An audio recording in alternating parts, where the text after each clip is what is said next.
Evening, members of the public, staff, and council. Welcome to our council meeting for Wednesday, December the 13th. Welcome to those who are joining us online. I will let you know that this meeting is being audio, video recorded, and live streamed, and on the Town of Innisfil's YouTube channel, and shall form part of the record, which will be retained according to the town's retention bylaw. And then I will ask Councillor Ices, please, to do our land acknowledgement. The town of Innisfil acknowledges that Innisfil is situated on treaty land that is steeped in rich Indigenous history. The town also acknowledges that this land is the traditional territories of the first people of Turtle Island. It is shared between the Anishinaabe peoples of Beausoleil First Nation, Chippewa of Rama First Nation, Chippewas of Georgina Island First Nation, and we thank them for generations of stewardship. This meeting place is still the home of many Indigenous people, and as settlers, we are grateful to have the opportunity to work on this land. The town acknowledges the forced sacrifices that are the foundation of Canadian society today. We are dedicated to honoring Indigenous history and culture and committed to moving forward in the spirit of reconciliation and respect with all First Nation, Métis, and Inuit. Thank you, Councillor Ices. And so we'll call the meeting to order. We do have quorum. I'm just going to go out of order a little bit and welcome Basma, who's watching us on live stream tonight. Basma is a grade 8 student at Innisfil Central who came and interviewed me today, and she's hoping to be a mayor in the future. So welcome, Basma, to the meeting. We'll go to item number 2, which is open forum. And the first person on open forum that pre-registered is Danny Persaud, the CEO of Inservices and InPower, and it's in relation to item C3 on tonight's agenda. Mr. Persaud, you have 2 minutes.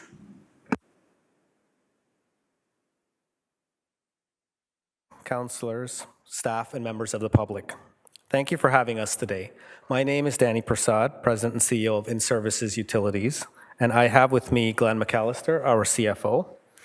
We're here representing Inservices tonight, and we would like a few minutes of your time to highlight some main points on the OCIF report that is on the agenda tonight. Before I begin, I just want to start off by thanking town staff and council for considering Inservices' request for funding and working collaboratively for the benefit of Innisfil residents. I would like to make 5 points for your consideration. Number 1, OCIF is Ontario Community Infrastructure Funding, which includes water and wastewater infrastructure. Number 2, this money is meant to fund and will only be used to fund water and wastewater capital infrastructure for residents of Innisfil. It has no impact on the rates of Bradford.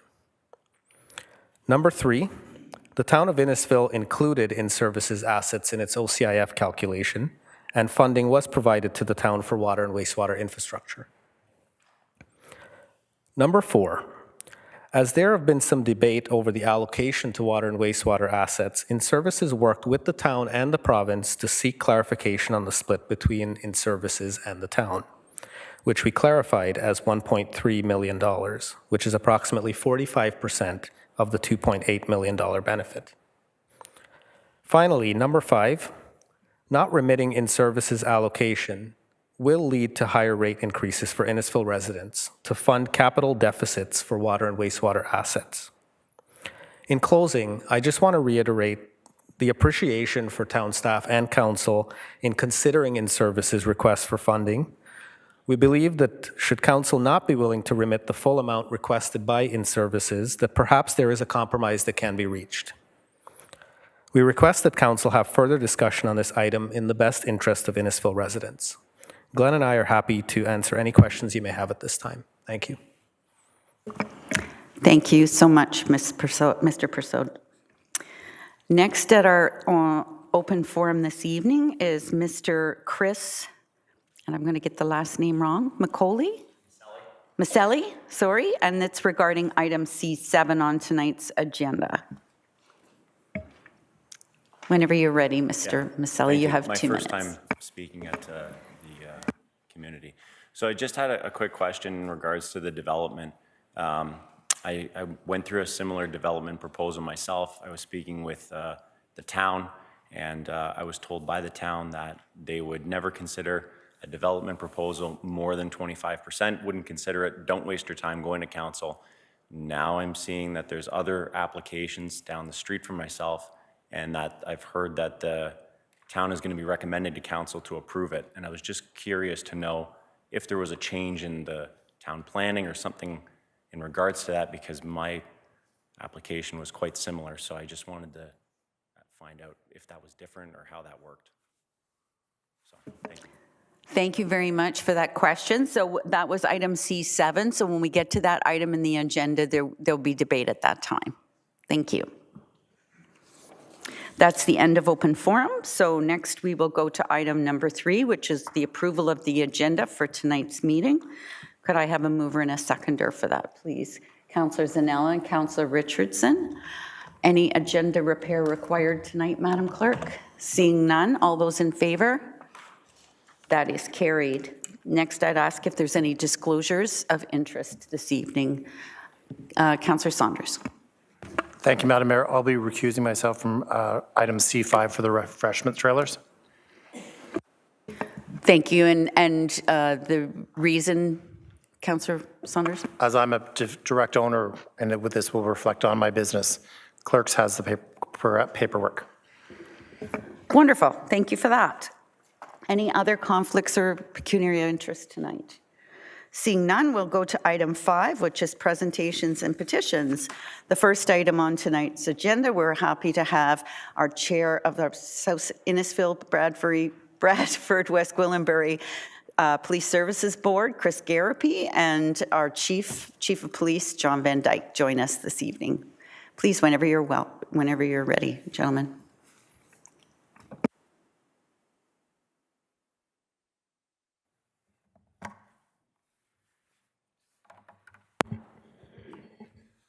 Good evening, Mayor Dolan and Deputy Mayor Fowler, and of course to all the members of council. Chief Van Dyke and I are pleased to be here tonight to share details and to answer your questions about the board's 2024 operating and capital budgets for the South Simcoe Police Service. The draft budgets were unanimously approved by the Bradford West Gwillimbury Innisfil Police Service Board on October 25th. This is a fair budget that includes a 6.9% budget increase. You'll find it is lower than most other police services municipal requests in the province.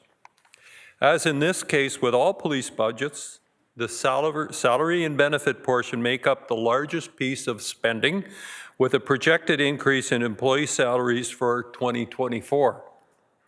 Included in this increase is the contractual agreement, adjustments as well as contractual step increases for staff members. The service had to increase its overtime budget for the first time in approximately 5 years. It is a theme throughout the province as police services struggle to fill positions and backfill with overtime. We are experiencing major increases in our insurance premiums. The 2024 budget will include $232,000 increase in premiums over the 2023 budget. Based on information provided by our benefit administrator, we are planning for an additional $300,000 in employee health benefits. This budget will also include 8 new recruits that will bolster our front line and 3 civilian positions to support our team of officers. These are important times for the police service as it continues to keep moving forward and grows within our rapidly expanding communities. Both municipalities have been assigned housing targets from the province that bring unprecedented growth to our communities. With increased growth comes an increase in calls for service and serious criminal activity. We need to be ready. In my view, the town of Innisfil and the town of Bradford, West Gwillimbury are getting tremendous value for the money. As a note, we have one of the lowest cost per capita number of officers of all municipal police services in the province. Thank you for this opportunity to speak to you tonight. I'm incredibly proud of the men and women in the South Simcoe Police Service. I look forward to working with you to ensure the service continues to serve our communities and to grow with you. Thank you. Chief Van Dyke.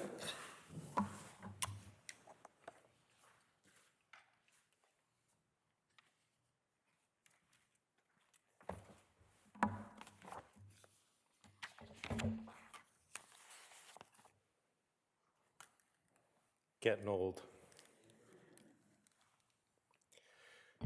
Thank you, Chair Garapi.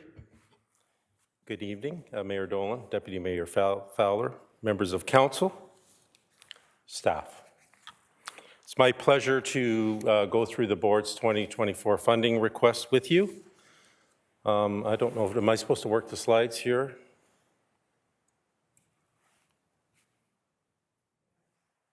Oh. Okay. So I've been told to be brief, so I will do my best to be brief tonight. So what's driving the 2024 budget considerations? So current and future population growth and changing communities. As the chair mentioned, we are facing contractual, insurance, and health benefit increases. Workload demands of our staff are increasing, and we'll talk about that a little bit more later. We are planning an online reporting project in 2024 so that minor calls for service can be reported online by citizens instead of officers driving all over our communities to attend minor calls for service. And we have space needs. A recent study, recent report by Roth IAMS indicated that both of our buildings are at maximum capacity.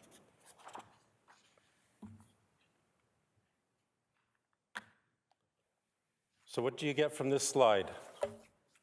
So based on 2023 Stats Canada Crime Severity Index data, which differs from MPAC data, Stats Canada puts our population at just over 92,000 residents for our combined municipalities. So we continue to experience rapid growth. Now, my understanding is MPAC uses a formula based on an increase in households and 3 persons per household, where Stats Canada drills down further into households. Calls for service. So as of October 31st of this year, we have seen an unprecedented increase in our calls for service. So already at the end of October, we were just shy of 26,000 calls for service, which is a 24% year-to-date increase compared to the same time last year. And we are projected to hit 30,000 calls for service by the end of the year. Now, just to put that in perspective, imagine if all of a sudden the roads department had a 24% increase in the amount of roads that they needed to service and plow. So it's been really demanding, and it's really taken its toll on our officers.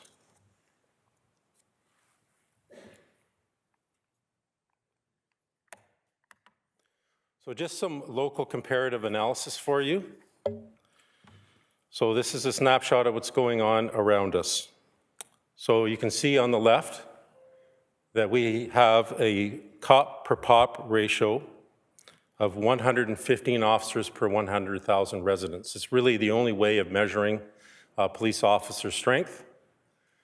Our friends to the north in the city of Barrie have an authorized cop per pop ratio of 158 per 100,000, and the York Regional Police to our south, 138 per 100,000. And OPP detachments do not publish their numbers. Our crime severity index is lower than the other municipalities, but what is important to note note that in 2018, our crime severity index was 22.2. So as we grow, so does the severity of our crime, and that number is trending upwards. So our cost per capita numbers on the right, based on our 2022 budget, our cost per capita was $258. That's the gross cost per capita, that's the budgeted cost per capita. In 2021 and 2022, we actually returned $1.6 million to our communities, and that number was obviously split based on the cost-sharing agreement between both municipalities. That was unspent money. And I believe as of 2022, our budget makes up 13% of the town's global budget, where our friends to the north, their budget makes up approximately 20% of the City of Barrie's budget. So we are very, very lean.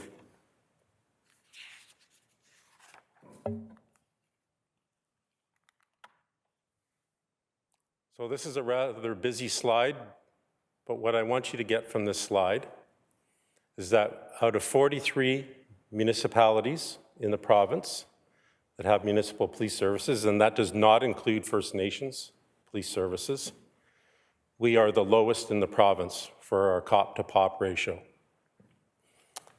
And you can see the national average is 183 officers per 100,000. The provincial average is 176. And the Barrie Police Service at 158 is very close to the median average. And just so that you put numbers in perspective, if we were to meet the median average of police per population ratio, we would have to hire 41 additional police officers.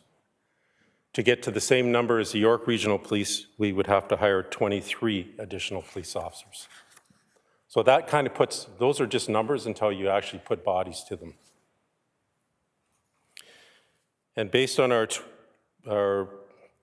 2023 population of 92,000, based on Stats Canada data, we are currently sitting at 113 officers per 100,000, which is the lowest in the province.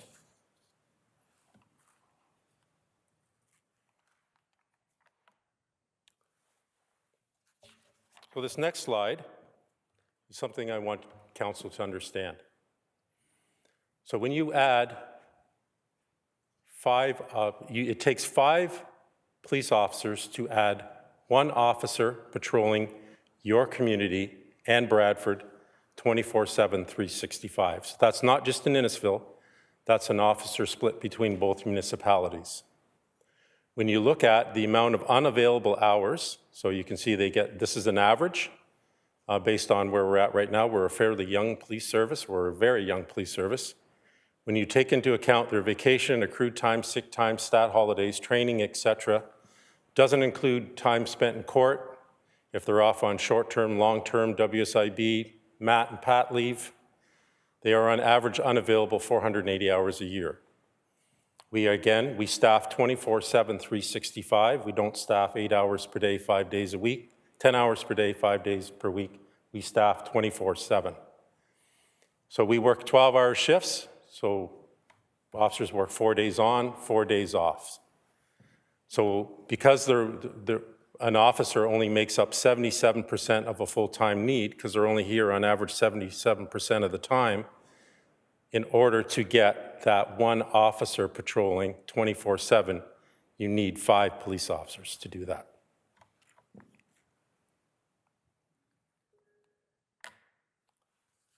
So what do we have planned for next year? So the budget includes a proposal to hire 8 additional constables in 2024. 6 of those are going to patrol, 1 of them is going to our street crime unit, and the other one is going to our recruiting branch, because we have been hiring nonstop for the last 3 years and we don't anticipate that that's going to stop. We are proposing to hire a business development officer or a grant writer, and I'll talk a little bit more about grants in a few minutes. And an additional Crown Brief clerk, again, to take paperwork away from our officers and put them back on patrol to do proactive and reactive police work. and a cadet for our online reporting project. So a little bit about that. We are planning to implement an online reporting option in 2024, which is essentially a link to our website where citizens can go into our website, click on the link, and report minor calls for service using the link, as opposed to a police officer actually driving to their house and taking a report. Again, these are minor calls for service. Chances are they're never going to be solved. There's never going to be a criminal charge laid as a result. And it gives citizens the convenience of reporting minor crimes when they have time to do so, as opposed to waiting for a police officer to drive to their residence. And it will free up officer time. We also are planning to go live in Q4 of 2024 with the first phase of the NG 911 project, which is text to 911. And I'm happy to report that as of this period in time, we have received $750,000 worth of grants to carry out that work. And if all goes as to plan, the money that we do have in our capital budget, all or most of it, we should be able to return to the municipality once the project is complete. So we are doing our part. And finally, as I mentioned, we are out of space. So our recent report on our staffing needs indicates that the Bradford station is at capacity. There is no room to expand it because it's completely landlocked. Somebody went and built a beautiful new huge fire station right beside us, and we have nowhere to go.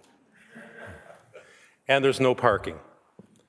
So we put Bradford Council on notice that we are going to need to have further discussions about that facility. Additionally, here in Innisfil, our space is at capacity. There is room for a possible expansion to the east. However, there is no parking. So that will be an issue that will need to be addressed. We are planning in 2025 to lease space from InPower, approximately 6,000 square feet and change, or just slightly around that amount, in their current facility, which is at the far end of the campus. That will help meet our needs for the next 5 years while the municipalities decide what they want to do about our buildings. But within 5 years, we will be out of space. So we do have money in our capital budget for 2025 to do some of the remediation work. And it's not a lot, really, to get us into that facility.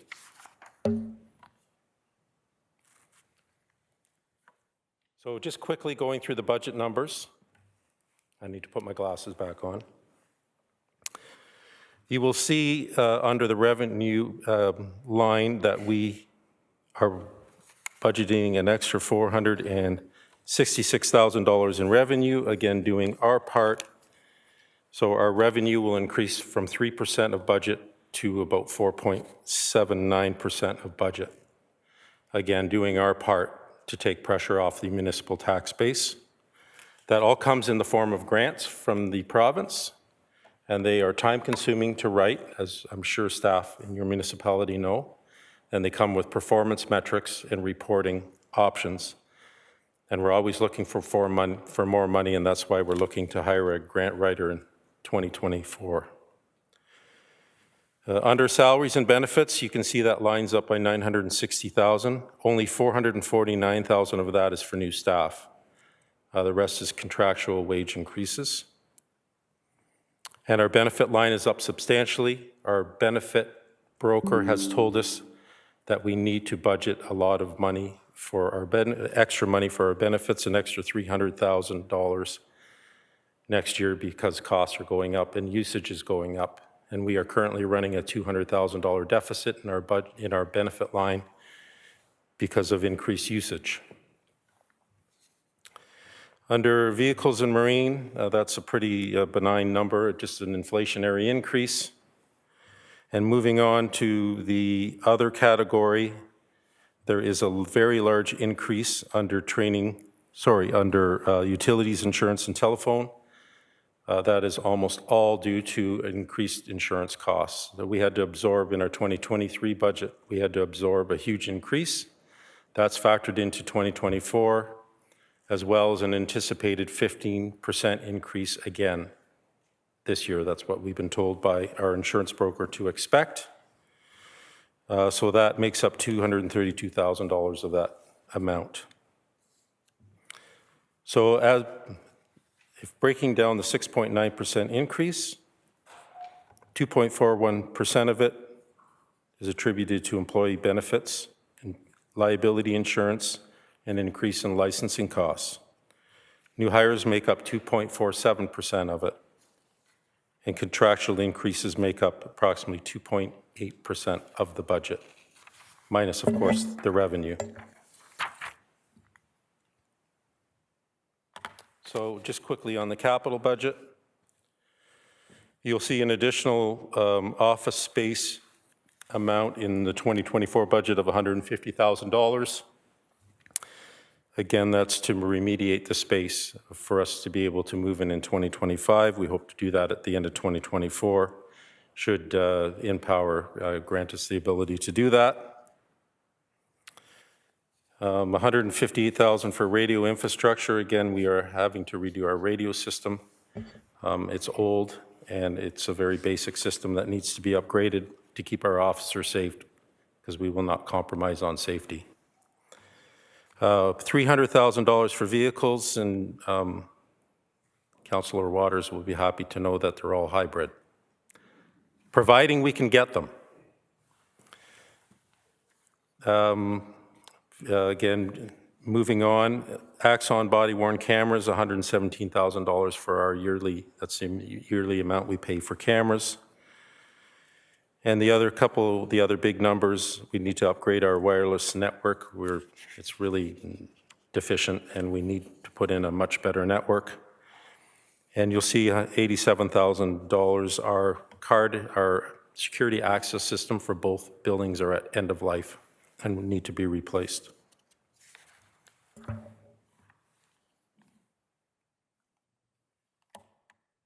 Moving on quickly, you'll see a big item there, $135,000 for APHIS. So just so that you know what APHIS is, APHIS stands for Automated Fingerprint Information System. So this is a $2 million project that we're undertaking with our Pride partners, Waterloo Region, Brantford, Guelph, Stratford, and ourselves. We pay 6.66% of that, or $135,000. It is essentially a software system that uploads criminal fingerprints and crime scene fingerprints into the National Crime or Fingerprint Database and compares them. In the old days, it used to be an IDEN officer that took a magnifying glass and looked at these different points. It's all computerized and automated now. And it's the only way that the RCMP receive prints. They don't receive ink prints anymore. They're all done, they're all scanned in. So this is a must-do because that software is at end of life. And basically that summarizes our capital ask. So how are your tax dollars spent? You can see the breakdown. I'm not going to go through it all. So salaries and benefits make up almost 91% of our budget. And that's because we are 24/7, 365. Our operating budget is approximately $25.29 million. Wages and benefits account for almost $23 million of it. That leaves us with approximately $2.29 million to do everything else. And of that $2.29 million, we will spend $780,000 of it on insurance in 2024. So really, it does not give us a lot of money for everything else. It is a very lean budget. I realize it's a big ask, but we need our officers, and really, our budget is lean. So that is the presentation, subject to any questions. Thank you. Thank you, Chair Garapi and Chief Van Dyke, very much for the presentation. Questions or comments from members of council? Deputy Fowler. Thank you, Your Worship. During the presentation, I I've got a few questions, so if you can bear with me, we'll go through them all here. You mentioned the online reporting going online, but when you mentioned it, you said it was for things that would not potentially end up with any sort of charges being laid or such. Would you be able to expand on that a little bit for me, please? So perhaps like a minor theft or a mischief where you woke up and somebody's egged your house or your car. Potentially, those are things that do not get a lot of police attention. They are considered minor calls for service. And again, it's a convenience piece. Because just to give you an example, if you wake up and you go out in the morning and you notice your car's been broken into and somebody stole a bunch of change out of your cup holder, and you look at your watch and you got to take your kids to daycare and then you got to get to work. Are you going to call us and wait 2 hours for us to come, or are you going to take advantage of the convenience of being able to report that call for service later in the day? We know that we are not capturing a lot of our data because we are missing a lot of our calls for service, because people do not call us because they don't want to wait. So this gives us an option. There is a back end to that where all that data is dumped into our records management system. There will be an employee that looks at all that data, sends it all to a sergeant. That sergeant will decide whether that occurrence can be closed off or whether it needs to be sent for further investigation. So it doesn't mean that we just don't investigate. If we get a rash of theft from autos, we do. But if we get one-offs, we don't. So you're saying, in essence, what it would be is it would show patterns of behaviors. For example, of car break-ins along a certain number of streets, you would know to pay attention to those streets at those times, sort of idea? Yes. Okay, thank you. The next question I have is, out of the 43 regions, you stated we're the lowest of them all. Now, these 8+ hires that you're asking for, is this going to hold the line, or are we getting ahead of the curve in that regard? As the population grows, is this just to maintain the line that we have of service or to get ahead of it? So because our population growth figures always work a year in arrears, I don't know how much the towns are going to grow by in 2024. I think it will be an accelerated number over this year's amount due to the fact that municipalities have been tasked with building more houses. It's going to increase our numbers, but as you can see in my slide, I put a big question mark there because I'm really unsure as to how that's going to play out in 2024. It is going to increase our numbers. It's still going to leave us firmly right in the bottom of the basement because all the other services are increasing their numbers as well. Thank you. Another question I have is the Crown Brief Clerk. You mentioned proactive patrol time. Are we talking getting back into schools with talking with the students, or what else do you have in mind when you make reference to such, please? So right now, so we just opened the floodgates on our Crown Brief unit last week because by the time we got them hired in September and got them trained, they just started. So we're just starting to reap some of the benefits of that now. But right now, when an officer makes an arrest, they have to do all their paperwork. And when they're doing their paperwork, they're not out in the municipality patrolling, whether it's doing speed enforcement, whether it's doing, patrolling areas of concern. Like we have some visibility issues, especially in Bradford, where we have some high-profile street shootings and stuff like that, where they like to see officers out on patrol after a street shooting, and we're unable to do that if they're in the station doing paperwork. So it's stuff like that. It could be the schools. I mean, that's a whole other issue. The schools really don't want us there anymore. But it certainly puts them back in the community patrolling and being visible and doing enforcement, as opposed to sitting in the office doing paperwork. Thank you. You mentioned leasing space from InPower. Is that more of a records scenario, like where you're going to be putting the administrative and keeping the core set of officers in the building? So for the most part, yes, it'll be administrative staff. We are considering moving some officers from the Innisfil station over to that location to free up additional space, but we won't be moving any officers from Bradford up. There could be some officers moving over there, yes. Okay, perfect. And lastly, thank you for your service. I know how difficult it is to be out there 24/7 and the situations I've heard that you've dealt with. So no matter what you may think, you are greatly appreciated in the community. Thank you. Thank you. Other questions? Thank you. Councillor Waters?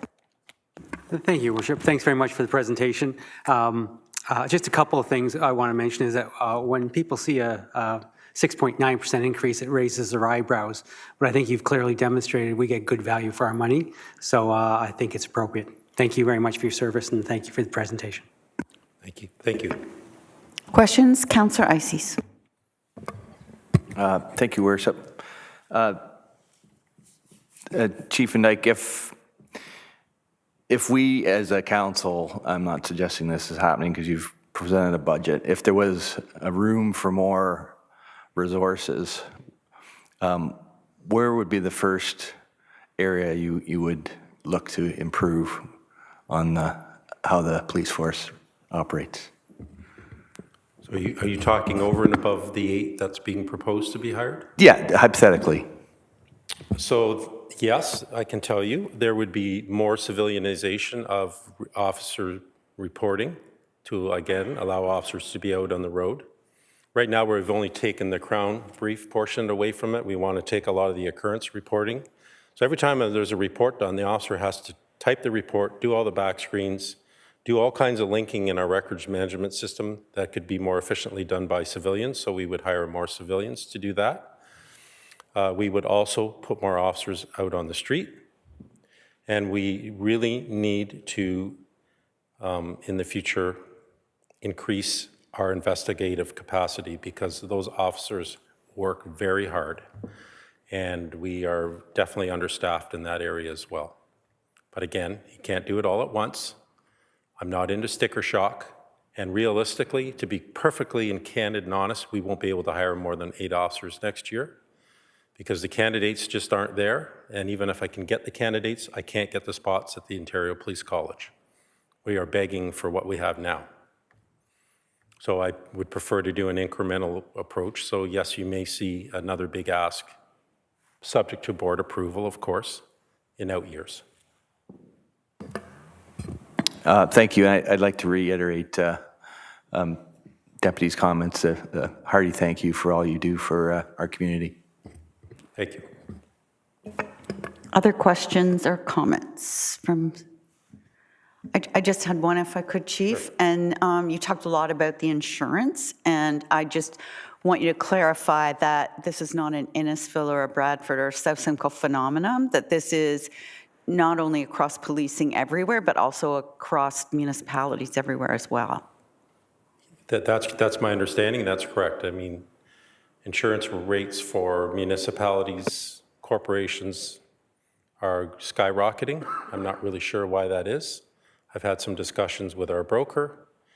Basically, they say they don't make enough money off the municipal insurance portfolio, and that's why they've been raising their rates over the last number of years. We've had some rather candid conversations about how it's impacting our ability to deliver services to our community when you see the amount that we're paying, you know, and based on the fact that 91% of our budget is non-discretionary, it really hurts. So the message has been received loud and clear. Some larger police services will self-insure, but we're just not we're not big enough to be able to do that yet. But yes, it's not just a South Simcoe thing. We've actually had no claims so far this year. It's just, it's an industry issue. Thank you. Councillor Waters.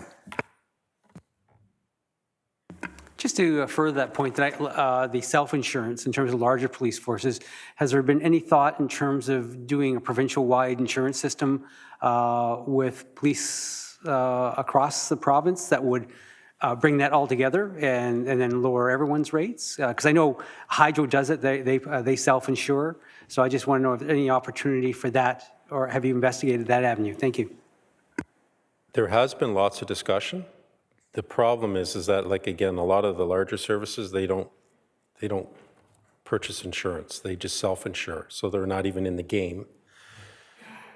The other issue with some of the medium-sized services is a lot of them piggyback on their municipal insurance policies. We don't have that luxury here because we police more than one municipality.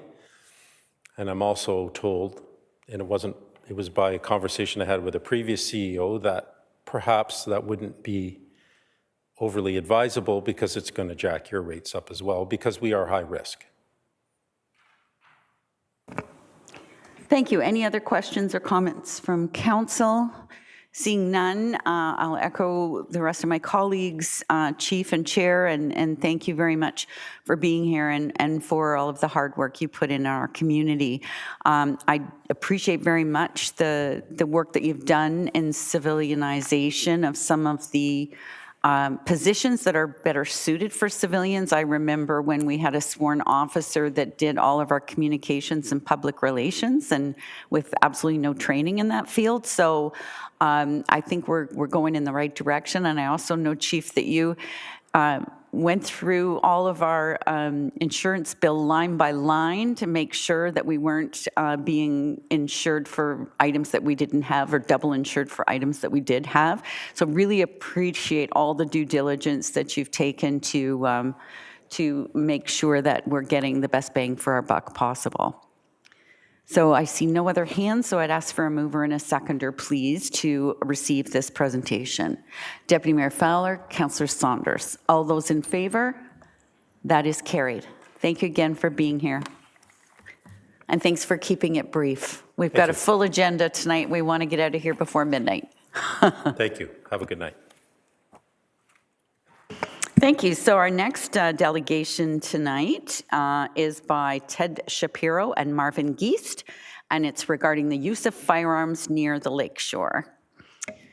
Welcome, Mr. Geist, whenever you're ready. I think I'm going to be going first. Are you able to hear me? Yes, welcome, Doctor. Thank you for being here. Thank you so much. And how do I enable the slides, the PowerPoint? Our clerks has indicated they'll forward them for you. Well, I need to see them. I mean, I can kind of do it myself in a way. Is that possible? Madam Clerk, is that possible to advance slides I when mean, you're I can see attending? the slides now, I think, but not in the same fashion as you are. So how do I go through them? Can you see the slides from where you are, I Mr.? can see a slide as part of the image. So if you just say to advance. Okay, I'll do my best. I can't see my verbal part, but regardless, I'll do my best to carry on. Thank you, without it. Thank you, We can Doctor. Go back to the first slide, please. Are you able to do that? Yeah, I need you to go to the beginning of the PowerPoint.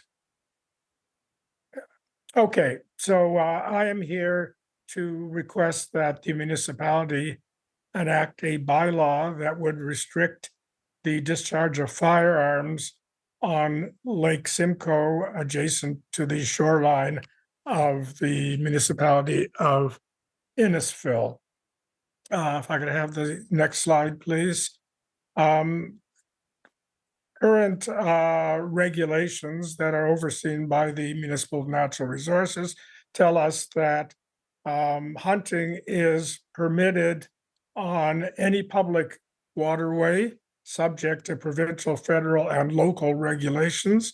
99% of waterways in the province are deemed public, so they would fall under that regulation. The municipality of Innisfil claims that it has no jurisdiction over the waterway and that its bylaws would only extend to the shoreline. Next, please.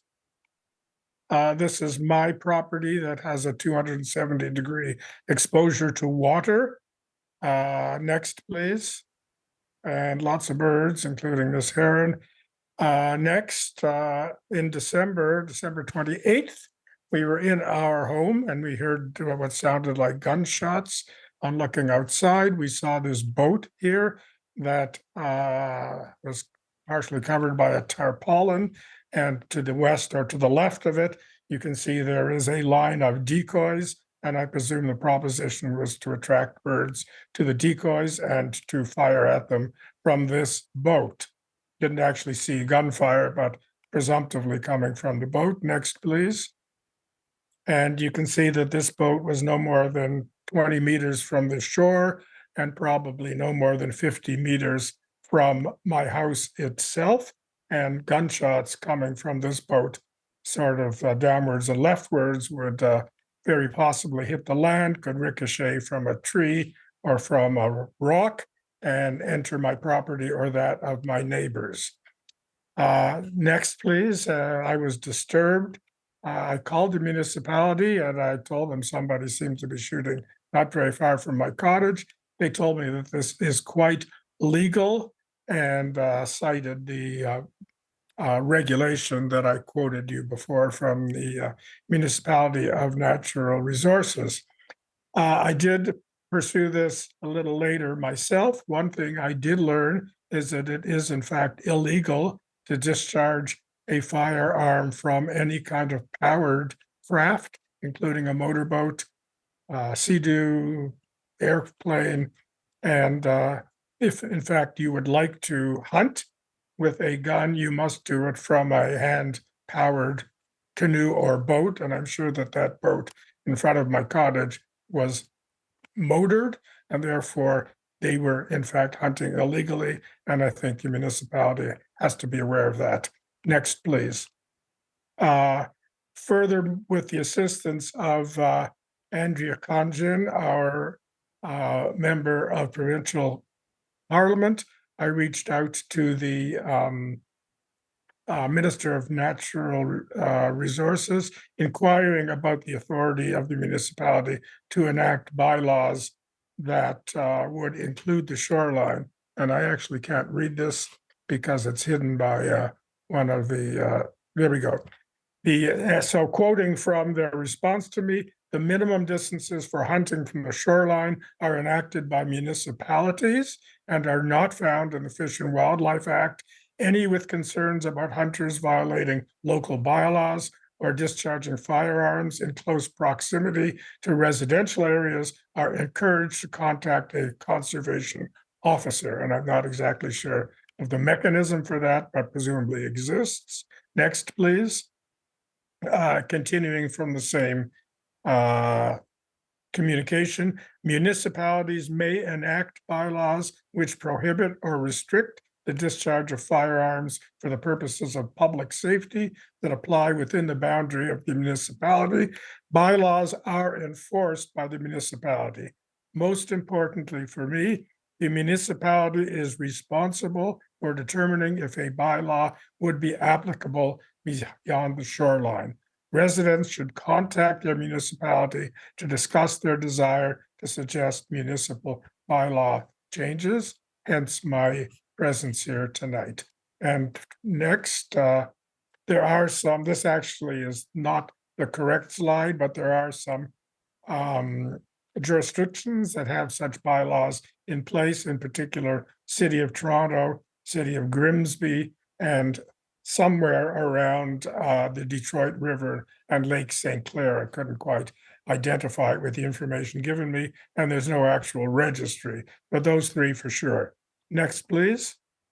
So in summary, I would contest that the shoreline of Lake Simcoe in Innisfil is occupied fully by residences or public spaces. Shoreline residents are at risk from stray gunfire, from hunting close to the shoreline. The municipality is empowered to create a bylaw that would restrict the use of firearms on waters bordering the municipality. The town should enact such a bylaw in the interest of public safety. I thank you, and I hand over to Mr. Geist. Thank you. Kim, if we could go to the next slide, please, being the bylaw. Your Worship, members of council, I'm here to endorse Dr. Shapiro's stance with regard to an amendment to your hunting bylaw. As you know, I'm a permanent resident of Innisfil, and as I was sitting back there thinking of the 50 years that I've attended before this council hundreds of times. I think this is the first time I've been here without getting paid. So if I'm like the shoemaker without being properly prepared, please excuse me. Now, your hunting bylaw came to fruition in 2009. I won't go into why it came about, but we started working on it in May. It was passed by council in October of 2009. The bylaw is bylaw 0509, and if we could pull that up on the screen, that is the next slide, if you have it. Through your worship, this is the presentation we were provided with, and this is the last slide. You don't have the bylaw? We submitted it to you. But, okay, if it's not there, it's not there. I can do without it. Section 3.1 of the bylaw says that no person shall discharge any firearm within the town boundary. And Section 3.2 states that no person shall discharge a firearm outdoors within 200 meters of a school or any public property. The bylaw, as far as we are concerned, and you've heard from Dr. Shapiro, does not regulate the discharge of weapons by a hunter during the daylight hours along the 32 kilometers of Innisfil shoreline property in Lake Simcoe. And if you look to Schedule A of the bylaw, which we're supposed to have, okay, and I think you do, the shoreline is protected in red, and generally it's the settlement areas. And there's no shooting in that area. There is no hunting near a school, near a church, and that's 200 meters. But in 2009, that's all you could do. You know, we fully acknowledge that hunting for many people is a way of life, and others, they just want to have the ability to shoot.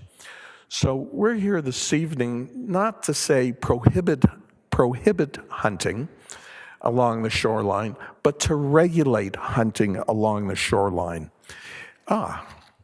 We're getting there. There we go. Okay, if we go to the next slide. Okay, let's go to Schedule A, and you'll see it in red, so you'll see what we're talking about. If you could continue. There we go. So you can see there, no hunting anywhere along a settlement area in Churchill and Stroud. That's what the bylaw looks to. But in 2009, that's all you could regulate. If you go to the next slide.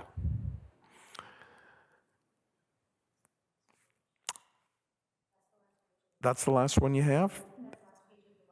Okay, go to the next exhibit, please, which is the Glaspell case.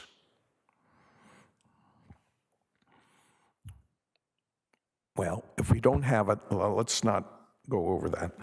Our concern is that we got it.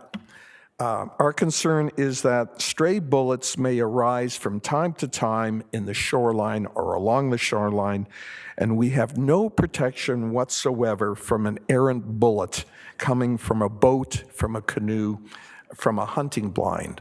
And I've seen hunting blinds near my property being enclosed with bulrushes. I was at the Grassy Point a few weeks ago, and there were boats shooting maybe 100 meters offshore, and it only takes one bullet, one shot, and someone could be injured. So going back to 2009, you didn't have the jurisdiction to pass legislation for uses on the lake. But because of this case here, called the Glaspell case, the courts decided that you have the authority to pass bylaws under the Municipal Act to cover activities on the lake. And if you go to the next slide, if you have it. Which is it? It's your bylaw, which is the shoreline bylaw. That's the one with 6217, your community planning bylaw. So the gas bell case says that you can regulate the shoreline. So what did Innisfil do? It passed our shoreline bylaw, which is a community planning bylaw. It's 062-17.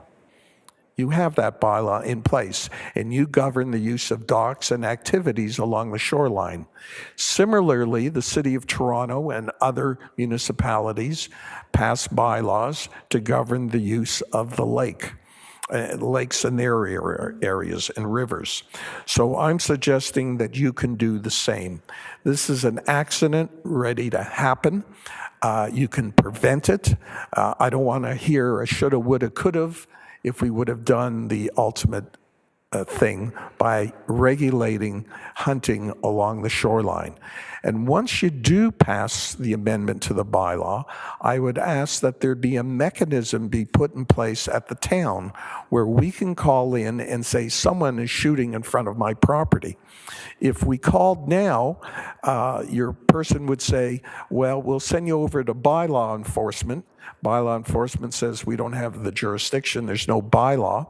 Then we would call the police, and the police say, well, we don't have any jurisdiction in this regard. So we want to resolve all of this by amending the bylaw and having a mechanism in place so you can do things. This is very similar to your nuisance bylaw and your noise bylaw. The South Simcoe Police Force, all right, or your police force, can't stop someone from partying on their boat during the summer because your bylaw does not give them the right to do that. So I recommend you look at that bylaw also. So in conclusion, I just say to you, please look at your bylaw. Let's control hunting along the lake. They can shoot somewhere from 300 meters outside.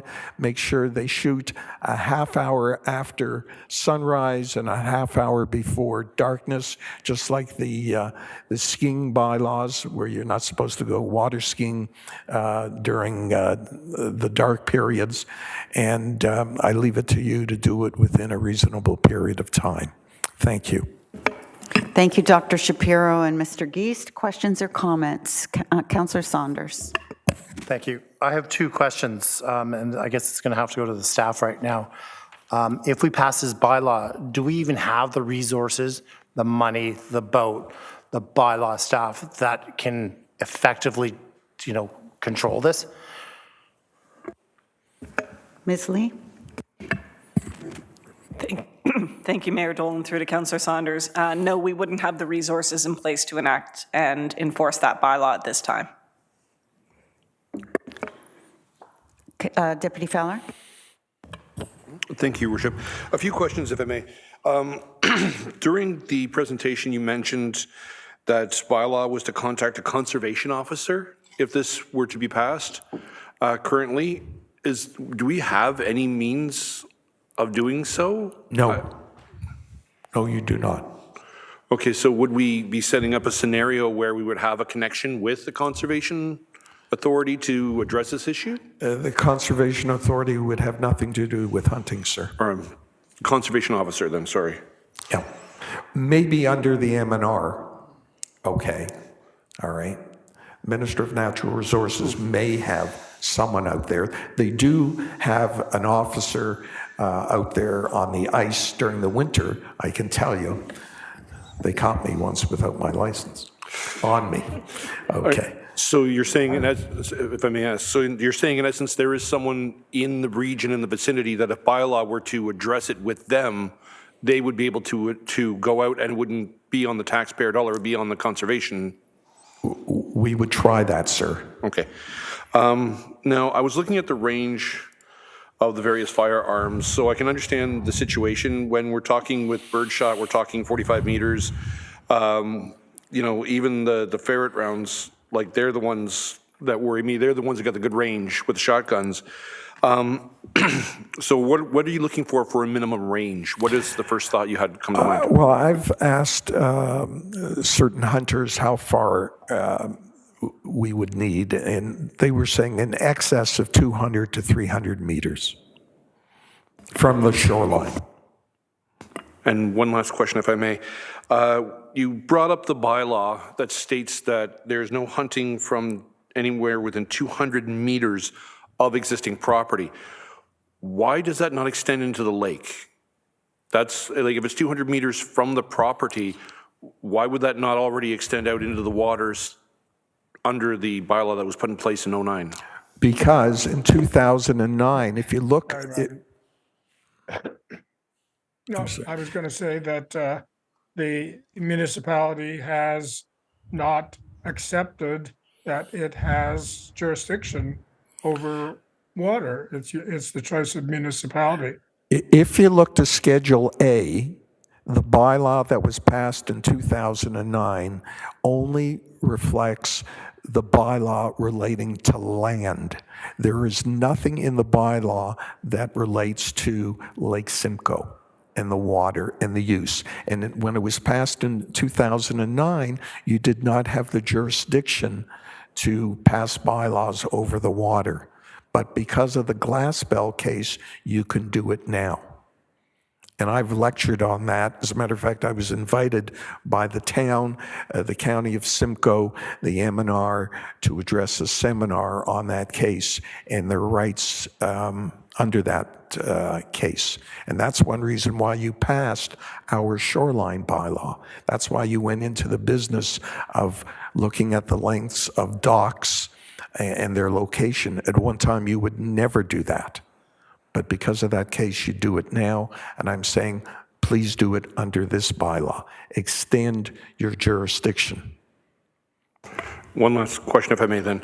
So in essence, what you're saying is, if we put an amendment in to oversee the 200 meters out from the shoreline, we can do that legally. Yes. It would not cost us out of the taxpayer role because we could contact a conservation officer, so they would be the one responsible. It's just a matter of setting up a system. Is that correct? I would like to think, and I'm not sure, because it's your responsibility and your legal department to see how it is enforced, whether your police department would do it or the conservation officer or whoever enforces your bylaws. So we'd have to look at those items and those areas for enforcement. Okay, thank you. But that's why I according wanted to a my- mechanism. Yeah, pardon me. According to my communication with the minister, it is the responsibility of the municipality to oversee and enforce such a bylaw. So we do have police on the lake enforcing other aspects like alcohol usage, licensing, and so on. And this is just another aspect that they would need to oversee. Other questions or comments? Councillor Drodge. Thank you, Your Worship. So you're saying there's no reg currently for resident properties, and I respectfully disagree with you because the general reg for bird game on the water is 200 meters from any structure.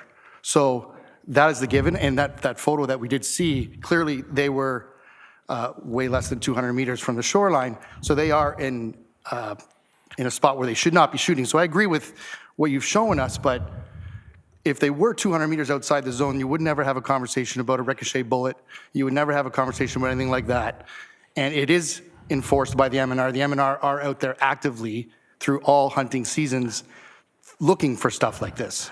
So I think the better solution would be to get the MNR and the police force to work better together to enforce this, because they have the means to enforce it, other than just doing a bylaw. If I could respond, I don't think that's the case, all right? Because they're hunting right up against the shoreline day in and day out. We call the town, we need help, all right? A bullet is going to come our way sooner or later. We don't have the jurisdiction. The town, through the telephone call, washes their hands, all right? The police right now, their boats are in. They don't do anything. The M&R, they haven't enforced anything in that regard, to the best of my knowledge. And it's up to the town to have a bylaw to enforce it, or at least say it cannot be done. But it's nowhere in the act that I'm aware of that it says 200 meters. So have you ever called the MNR? Because Yes, I have. No, I mean, like, as the incident happens, because you're saying you're calling the town, you've called the police. Have you called the MNR and actually said? No, I haven't. Because that would be the first call you would make in that instance, because they're the only governing body on that water currently. Try and get a hold of them. You cannot. Try and get a hold of them for permission to do anything, even building a dock, and they're not there. The people in Midhurst who we used to know aren't there anymore. Someone has to take on the responsibility. And as a matter of fact, if you read the Glassbell case, that was the problem. No one would take on the responsibility in that case. And the judge said, Township of Scugog, you're wrong. Trent Severn, you're wrong. Building Department, you're wrong. Conservation Authority, you're wrong. All of you must be involved in this. And at this point, we can't get any help. Okay? And I understand that's what happens with parties on boats during the lake. Or during the summer season. They can be drunk out there, and your police department doesn't have the right to go and stop the parties on the cabin cruisers because you don't have a bylaw under your noise and nuisance bylaw to enforce it. Councillor Waters. Speak to the chief. On that point, in terms of this summer, I think it was the first summer in this 5 years that I've sat on council, we had this issue where we had parties on boats. And our answer to everyone is we can't do anything because we have no jurisdiction. Well, I think we've shown tonight that we can have jurisdiction. So I think just from a common sense argument that it might be worthwhile town considering to extend our jurisdiction to cover situations like this. That covers both the firearms issue and also parties on boats, because we've been sticking our head in the sand and basically saying, oh, we can't do anything about it. Here's an opportunity that obviously legally we can do it. So I think we should consider it. Thank you. Thank you. Thank you, Councillor. Can I ask you, Mr. Geese? Yes. So in the places that have this bylaw now, how do they enforce it? Does the City of Toronto have a boat in October, November, or December that they send out to? Like, how would you expect, you know that our police boat comes off somewhere around Labor Day weekend. Yeah. I just wondered how you envision enforcement of this happening. It's my understanding that the Toronto Police Department looks after their lakeshore. They have a water unit. But Lake Ontario doesn't freeze, so they're out with their boats all the time. All right, and specifically these days, people are out there shooting cormorants, which is allowed, and you can shoot as many as you want to. But when it comes to ducks and geese, the police are there doing it. So how would you envision that happening here, given that we don't have a boat after September, and we're facing a 6.9% increase in our police budget to get officers on the street? That's a problem. I admit it's a problem, but if some child is sitting on or playing on a front lawn and a stray bullet comes through, then what do we say? I think it's our responsibility, your responsibility. We've put you on notice that there is a problem, and we should address that problem. And if it costs us money, everybody will pay through their taxes and whatever. It has to be done. It's only a matter of time. Thank you, Mr. Geest. Any other questions or comments? Councillor Waters. I agree this is probably the biggest problem, but all boats have serial numbers on them. And is there any use of drone technology with cameras that can take pictures, and then we just easily look up the I assume it might come down to the problem, it may not be the boat owner who's on that boat, but at least we'd be able to track them. So is there, I know the town does use drones, and is there any way that we could use drone technology that would help in this manner? Well, if they're shooting from a boat, I agree with you. They have to be licensed. But as I said, in my bay, I've seen people bring out boat lifts and disguise them with bulrushes, and they're sitting there. All right? Now, if you have the bylaw and they're out 200 meters or more, then when they come in, the police should be there to enforce the bylaw. I see no other hands, so do we have a mover and a seconder for the recommendation? Councillor Waters and Deputy Mayor Fowler. All those in favor? Any opposed? That's carried. Thank you for your time, Mr. Geist and Dr. Shapiro. Thank you. Thank you. Next item is item number 6.2, and that is the staff, that's item number regarding our economic development strategic plan. And I believe Laura Thompson is going to present. Whenever you're ready, Laura. Thank you very much. Good evening, Mayor Dolan, Deputy Mayor Fowler, and members of council. I'm very happy to be here today. Thank you very much. To present to you our draft economic development strategic plan. That's okay. The economic development team initiated this project in early 2023 in order to develop a strategic approach to the service delivery of economic development. In the spring of 2023, we retained the support and expertise of Paul Blay and Evelyn Paul and their team at Deloitte. In terms of process, our team compiled an extensive amount of background information, strategies, reports, and economic trends and indicators to guide the background review process. This was followed by an extensive community engagement process through which we assessed the town's economic development related strengths, opportunities, aspirations, risks, and results. Using this information, Deloitte supported the town in analyzing these trends, sorting them into themes, and developing the plan's draft goals and objectives. This past fall, Mayor Dolan hosted a business breakfast at Friday Harbor, through which we shared these draft goals and asked more than 100 business representatives to confirm if they were representative of their earlier feedback. And we're happy to report that there was strong support for the goals presented. So the team launched into developing an action plan to carry out the strategy. It's important to note that this plan was heavily informed through community engagement. It's a plan built by Innisfil businesses for Innisfil businesses. More than 300 business-related stakeholders provided their insights through a variety of formats, including community surveys, business surveys, interviews, workshops, and the validation survey. Through these forums, we were able to collect feedback from a diverse cross-section of Innisfil's business community, including post-secondary partners, business support organizations, large and small business owners, and entrepreneurs. So what did our community have to say? There were approximately 8 themes which were identified as important. Top of the list were sustainable population and growth management, public transportation, especially as it relates to workforce-related transit needs, attainability of housing and affordable housing in particular, and streamlined business approval processes. Deloitte further explored opportunities to address challenges and leverage economic development trends, and as a result, they are recommending that the town focus on 5 key goals. 1, focus on an investment-ready Innisfil. 2, support for an innovation-enabled economy.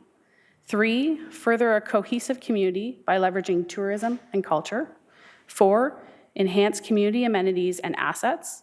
And 5, foster a best-in-class economic development office. Another key element of our strategic plan was identifying key sectors through which the town could attract investment, support the expansion of growth industries, and create new and sustainable jobs. Deloitte examined a variety of factors and have identified 7 key sectors upon which the town should focus investment attraction and expansion efforts, which are identified here on this slide.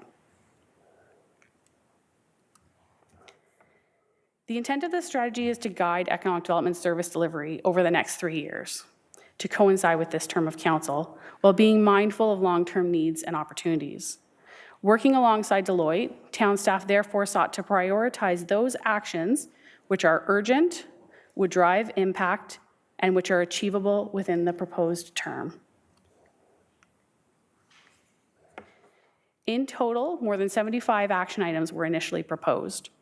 Through a prioritization exercise, we recommended that the town focus on 60 of these actions over the next 3 years. Of this list, 10 action items have been identified as top priorities. The remaining 15 action items have been deprioritized to a future actions for consideration list because we felt it was important that we still capture these so they can be considered for future planning exercises. Staff are recommending a 2-phased approach to implementation. Phase 1 would take place in 2024, whereby the economic development team would focus on foundational actions, as well as those that can be carried out within the proposed 2024 budget.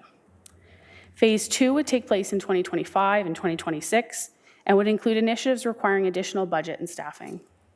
A full implementation has been provided within your council agenda package, which outlines all 60 actions, along with proposed timelines and estimated costs by order of magnitude for each one. If council is supportive of this phased approach, there would be no financial implications at this time. Staff would use the funds already allocated to economic development to address short-term staffing needs and deliver the 2024 proposed actions. It should be noted, however, that several of the actions proposed in Phase 2 may have related ongoing operational costs and/or may require significant budgetary support. Therefore, staff would propose to bring these items forward through the 2025 and 2026 budget process for consideration. This would allow council the opportunity to assess these within the context of the broader corporate goals. Overall, we're very excited to present council with the draft economic development strategic plan. As we believe this strategy has the potential to have an impact on the support of existing businesses, the attraction of new investment, and the creation of new jobs. On behalf of the project team, I'd like to thank everyone within our community who took the time to share their insights, contributing to the development of this plan. Paul Blay and Evelyn Paul of Deloitte have joined us virtually tonight, and they will be available for questions during the council report portion of this evening. Thanks very much. Thank you very much for the presentation, Laura. If it's suitable for council, we're going to be at that item and we could pull it and then have questions and debate at that time. Does that suit everyone? Okay, thank you very much. So that takes us through to the end of our presentations. So next we're on item 7. Sorry, did I do something wrong? Oh, right. I guess I do need a mover and a seconder. Sorry. Councillor Drodge and Councillor Zanella to move and second to receiving the presentation. All those in favor? Thank you. Now we'll move on to item 7, which is any county council or other municipal associations or anywhere where this council sends you to do work, if you'd like to report. Councillor Richardson. Thank you. We, on Monday, had our library board meeting. It was a great evening. We had, actually, all the staff were there because we did it as a holiday party as well. So it was nice that we, as the board, got to visit and hang out with some of the library staff that we met along the way. And also, we chatted about, we have a Spark fundraiser coming up. So save the date, February 29th at 7 p.m. More details to come. Thank you. Anyone else? Councillor Fowler. Deputy Mayor Fowler. Thank you, Your Worship. Nothing super exciting.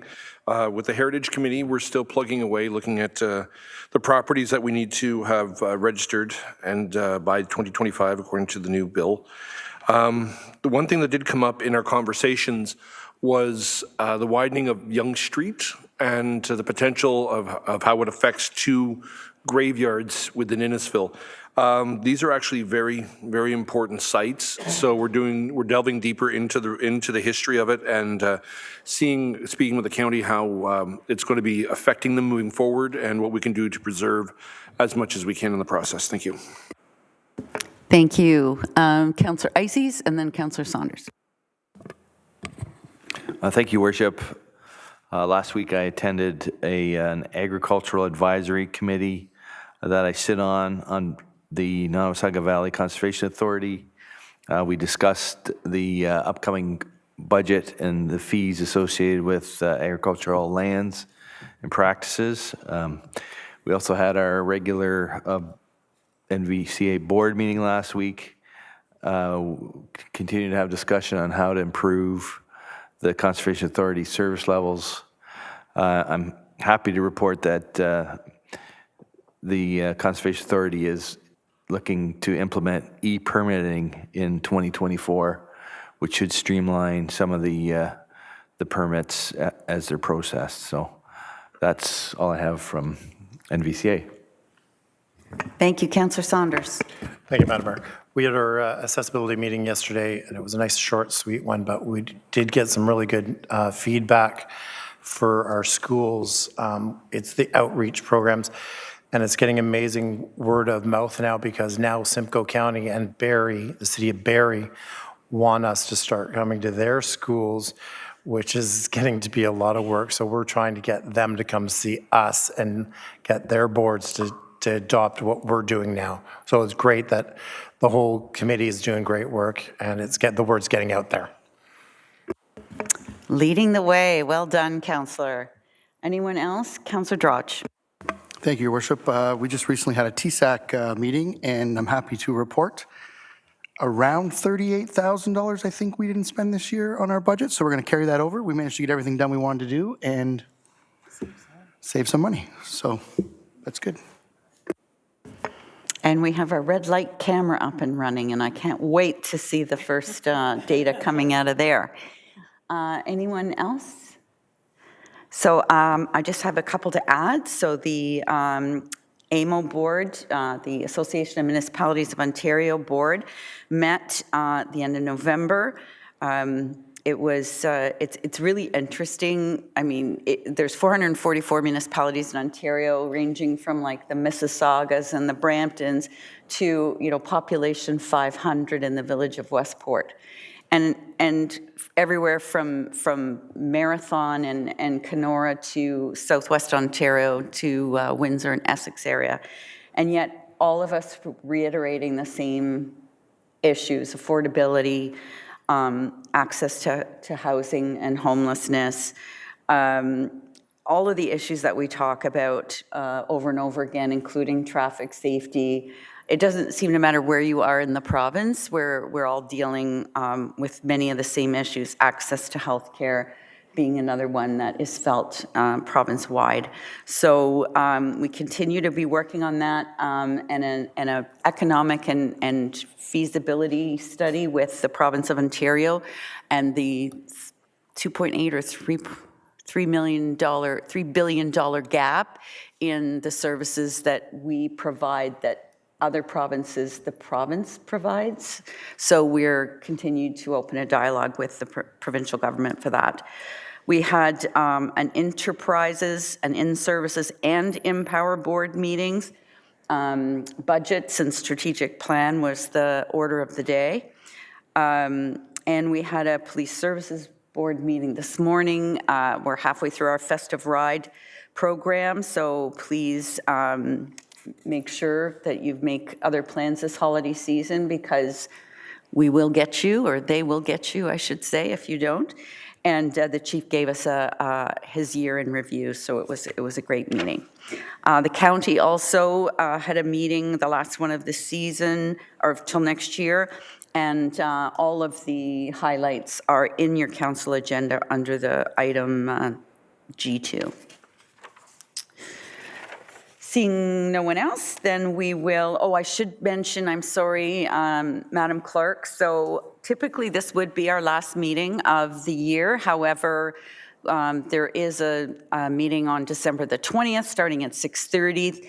One thing I know that is very important to a lot of Innisfilians, a presentation that was put together in light of Councillor Constantine's notice of motion on flood mitigation measures. So we'll be having that along with our a few other items. I believe, is our stormwater master plan coming that evening too? No? Okay, so it would be a zoning bylaw amendment and building fee review. And we'll also have a, so that will be our last meeting of the year. So next we'll go into our consent list. So we'll start, for those who don't normally come to council meetings, every one of the staff reports comes with a staff recommendation. If council is happy with the staff recommendation, we'll simply pass it at the end of this. But if we wanted to debate things further, ask questions, or amend recommendations, we'll send them to committee of the whole. So we'll start with A1, the special council meeting minutes dated November the 15th. A2, the special council meeting minutes dated November the 22nd. And the council meeting minutes dated November the 22nd. B1, the summary report from the Electoral Engagement Advisory Committee. B2, the Accessibility Advisory Committee meeting. B3, the Ward Boundary Review Ad Hoc Committee meeting. And B4, the Traffic Safety Advisory Committee meeting. C1, that would be the 2024 operating and capital budget update. Councillor Ices, refer to committee. C2, the proposed economic development strategic plan. Councillor Fowler, refer to committee. C3, the allocation of the Ontario Community Infrastructure Funding. Councillor Waters. C4, the 20th Side Road and Guildford Road all-way stop control. Councillor Drudge. Thank you, Your Worship. This is just a comment. I know that the residents of Guildford have been really excited to get this in, so good job to staff for making it happen. Thank you.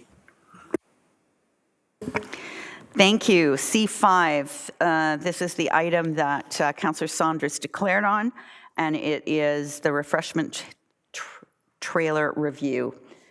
Councillor Richardson, refer to committee. C6, the official plan and zoning bylaw amendment for 1335 Killarney Beach Road. Councillor Drudge, refer to committee. C7, this was the Our Shore bylaw permit for Leonard Street. Councillor Waters? Referred to committee. C8, the assumption of Innisfil executive estates. No? All right. D1, that would be the Bel Air Creek Diversion Award of Peer Review Services. E1, the bylaw for the site alteration fees. And there's no correspondence for action, so we'll go to our Gs. That would be the Innisfil Police Service Board meeting minutes, the Simcoe County highlights, and that January is Crime Stoppers Month.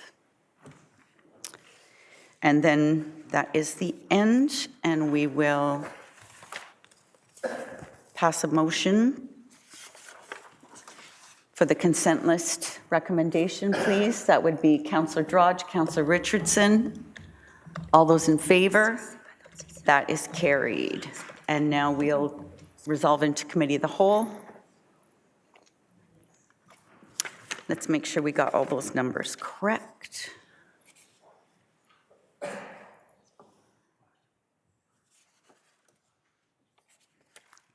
Yep, I think that looks right. All in favor? That's carried, and a mover and a seconder resolve into committee of the whole, please. Councillor Constantine, Councillor Zanella, all those in favor? That is carried. So first item would be C1. And that was Councillor Ices that pulled it. Thank you, Worship. I have Councillor Saunders as my seconder. So I guess I would start out by saying, when I talk to other municipalities that are going through their budget for next year, I'm very thankful that we do the 2-year cycle, because there's a lot of, as you can see from the report, there is a lot of moving parts, but a lot of it has been projected very well, as the council's recommendations of the 4.95 increase still stands. So the question that I did have, in light of the budget having, the county's increase, and now we heard this evening that, our police department is needing an increase. Now, how are we able to keep the 4.95% in light of the increased costs that we are seeing in major parts of our budget? Would that be Ms. Webb? Thank you. Through you, Your Worship, to Councillor Ices. So fortunately, our assessment growth, which generates taxation revenue, was a lot higher than we originally estimated. So when we prepare a 2-year budget, for that second-year budget, for which in this case was the 2024 year, it's not easy to estimate what that assessment growth will be. So, we do our best to estimate that. And in the case of 2024, our actual assessment growth is coming in a lot greater. So that gives us more taxation revenue.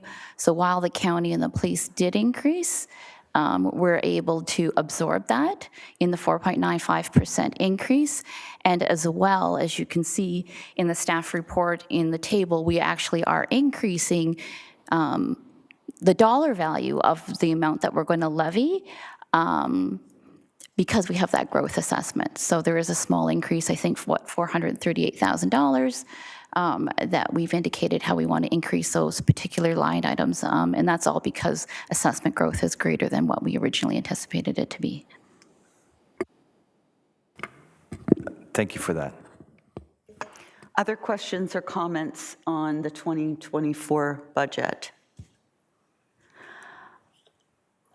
No hands? Oh, Councillor Drodge. Thank you, Your Worship. Just on the part of the replacement of the fire pumper and the aerial truck and the other pumper, just for some clarification, because I learned myself this evening that these take quite a while to actually get ordered and put into service. So I would like the public to know roughly how long something like that takes before we actually see them in service. Chief Thomas? Thank you, through you, Mayor Dolan, to Councillor Drodge and the members of council. Yes, with the COVID impacts and availability to be able to procure equipment, specifically fire trucks, the lead time to be able to get a truck in service or actually online is between 480 and 500 days. So when, if I order a truck tomorrow, for example, it doesn't go on the line for 480 to 500 days. And when we're talking about, I know we've talked to council before about compliance to the fire underwriter survey, where we're asked to have trucks in service, our pumpers frontline for 15 years, are reserved for 5, and then be replaced as part of the insurance requirement. In order to get these trucks in the years that we should be getting them, we need to pre-order. Things in the industry have moved fairly quickly in the last little while. Back during COVID, we saw 3 increases over 2 years, 35%, 30%, and then an 18% increase to the cost of fire trucks. Fire chiefs across North America have pushed fairly hard on the manufacturers, the several that do manufacture fire trucks in North America, to express the need to try and stabilize so that us as fire chiefs can be responsible to you, members of council who set our budgets, to be able to accurately predict our costs. So those manufacturers have gone and rolled their sleeves up and have committed where absolutely possible to do a 6% increase per year over the next several years, which was good news for us because then we can adjust our capital budget numbers appropriately. And so when we looked at the trucks that we need, in number 3 on your council report for action, there is one pumper for next year, which we will likely not see till the end of 2025 or 26 when we order it. The 2 other trucks, the aerial and the other pumper, are scheduled for 2026. And I just wanted to stress those are all replacements. They're not new trucks or not additions to our fleet. It's just to replace. But in order to get them and try and maintain compliance, we need to order them 500 or so days in advance because they're on the line after they go on the line, anywhere from 12 weeks for a pumper to about 15 weeks for a ladder to be built. Now, just recently I was at a conference with the OAFC and spoke to one of the manufacturers who happened to be there, and never before have they been able to or offered the fact that when we order in advance, guaranteeing the price. So we did have to come fairly quickly to you to get you this information. As mentioned in the report, if we are able to look at this timeline and order the truck by the end, these 3 trucks by the end of the year, we're looking to save in the neighborhood of $352,000 because we will be able to get in before the next 6% increase. But it did mean we were very short on the timeline, just receiving that information beginning of November. And we have done the work through purchasing, et cetera, to see if we could actually meet that target, and we can if it meets the approval of council. Thank you. Other questions? Councillor Waters? Just a curiosity question. What happens to all of our old equipment? Where does it end up? So our old equipment, we sell through and get rid of through gov deals, just like other equipment that's used in the town through operations and et cetera. And it goes out and best bid is what we get for it, and those dollars. I'm now speaking for finance, but those dollars go back into the capital program for realizing those savings. But they would have to speak to exactly how that works, because I'm not the financial guy on that piece. Thank you. Other questions or comments? Seeing none, I just had a couple. On the report, it talks about when the final 2024 assessment information is received. Do you have an approximate time, Ms. Webb, when we will get our final assessment numbers? Yes, so we do have that information now. At the time that the report was prepared, we did not, but yes, we have that. We've received our returned roll from MPAC for billing taxes, property taxes next year already. Thank you. And I noticed it also talked about revenue declining on park admissions and trending lower than budgeted in the last couple of years. I think that makes sense during COVID, but I just wondered, Ms. Bowman, do you have any idea why we're trending lower at the park? Is it just COVID recovery? Your Worship, that's just what our staff are experiencing. It is just a lower return to the park than we saw pre-COVID. I would tend to think that's going to continue to grow, but suspect that people just may have a different set of patterns for what they do on weekends in the summer. Thank you very much. And so those were all my kind of procedural questions or technical questions, but procedurally you'll notice that this motion is a lot more procedural gymnastics that we have to do now that we didn't have to do before. But the intent is to mirror the process as much as possible. So I'm very happy that we were able to maintain the 4.95, which which we set a year ago, and I'm still very much in awe of the fact that you were all sat here only after a couple of weeks on council and were able to motor through a 2-year budget. I think that this is a responsible budget. I think, years ago, I would have thought 4.95 was a big number, but when I'm seeing what's coming out around the county, it's not so much. I'm looking at numbers in the 7s and 8s in other municipalities. I'm seeing 1s and 2s as well, but I think it's a responsible budget for us. I'm also going to ask, so this budget then will come back. I'm going to ask Mr. Melanishin to make sure that I get this right, but this budget will come back on January the 10th, our next meeting, for final approval. But you'll see in here that it is called now the mayor's budget, but it says in the recommendation that that I want all of council to recommend it for consideration. And if there's any changes, you'll have that opportunity up until the 10th, but sooner rather than later would be nice. If you've got any reservations about anything you think needs to be added or taken out of here, now is the time to speak on that. And I will, Madam Clerk, ask for a recorded vote on this motion.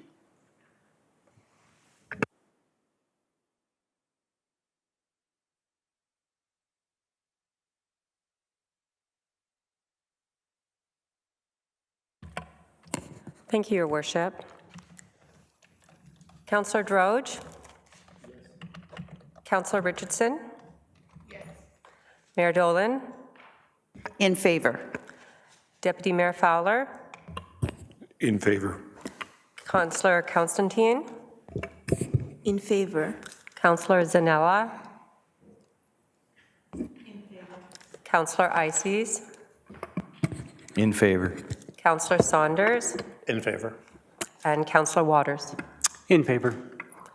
Thank you, Council, and Your Worship, the motion passes unanimously.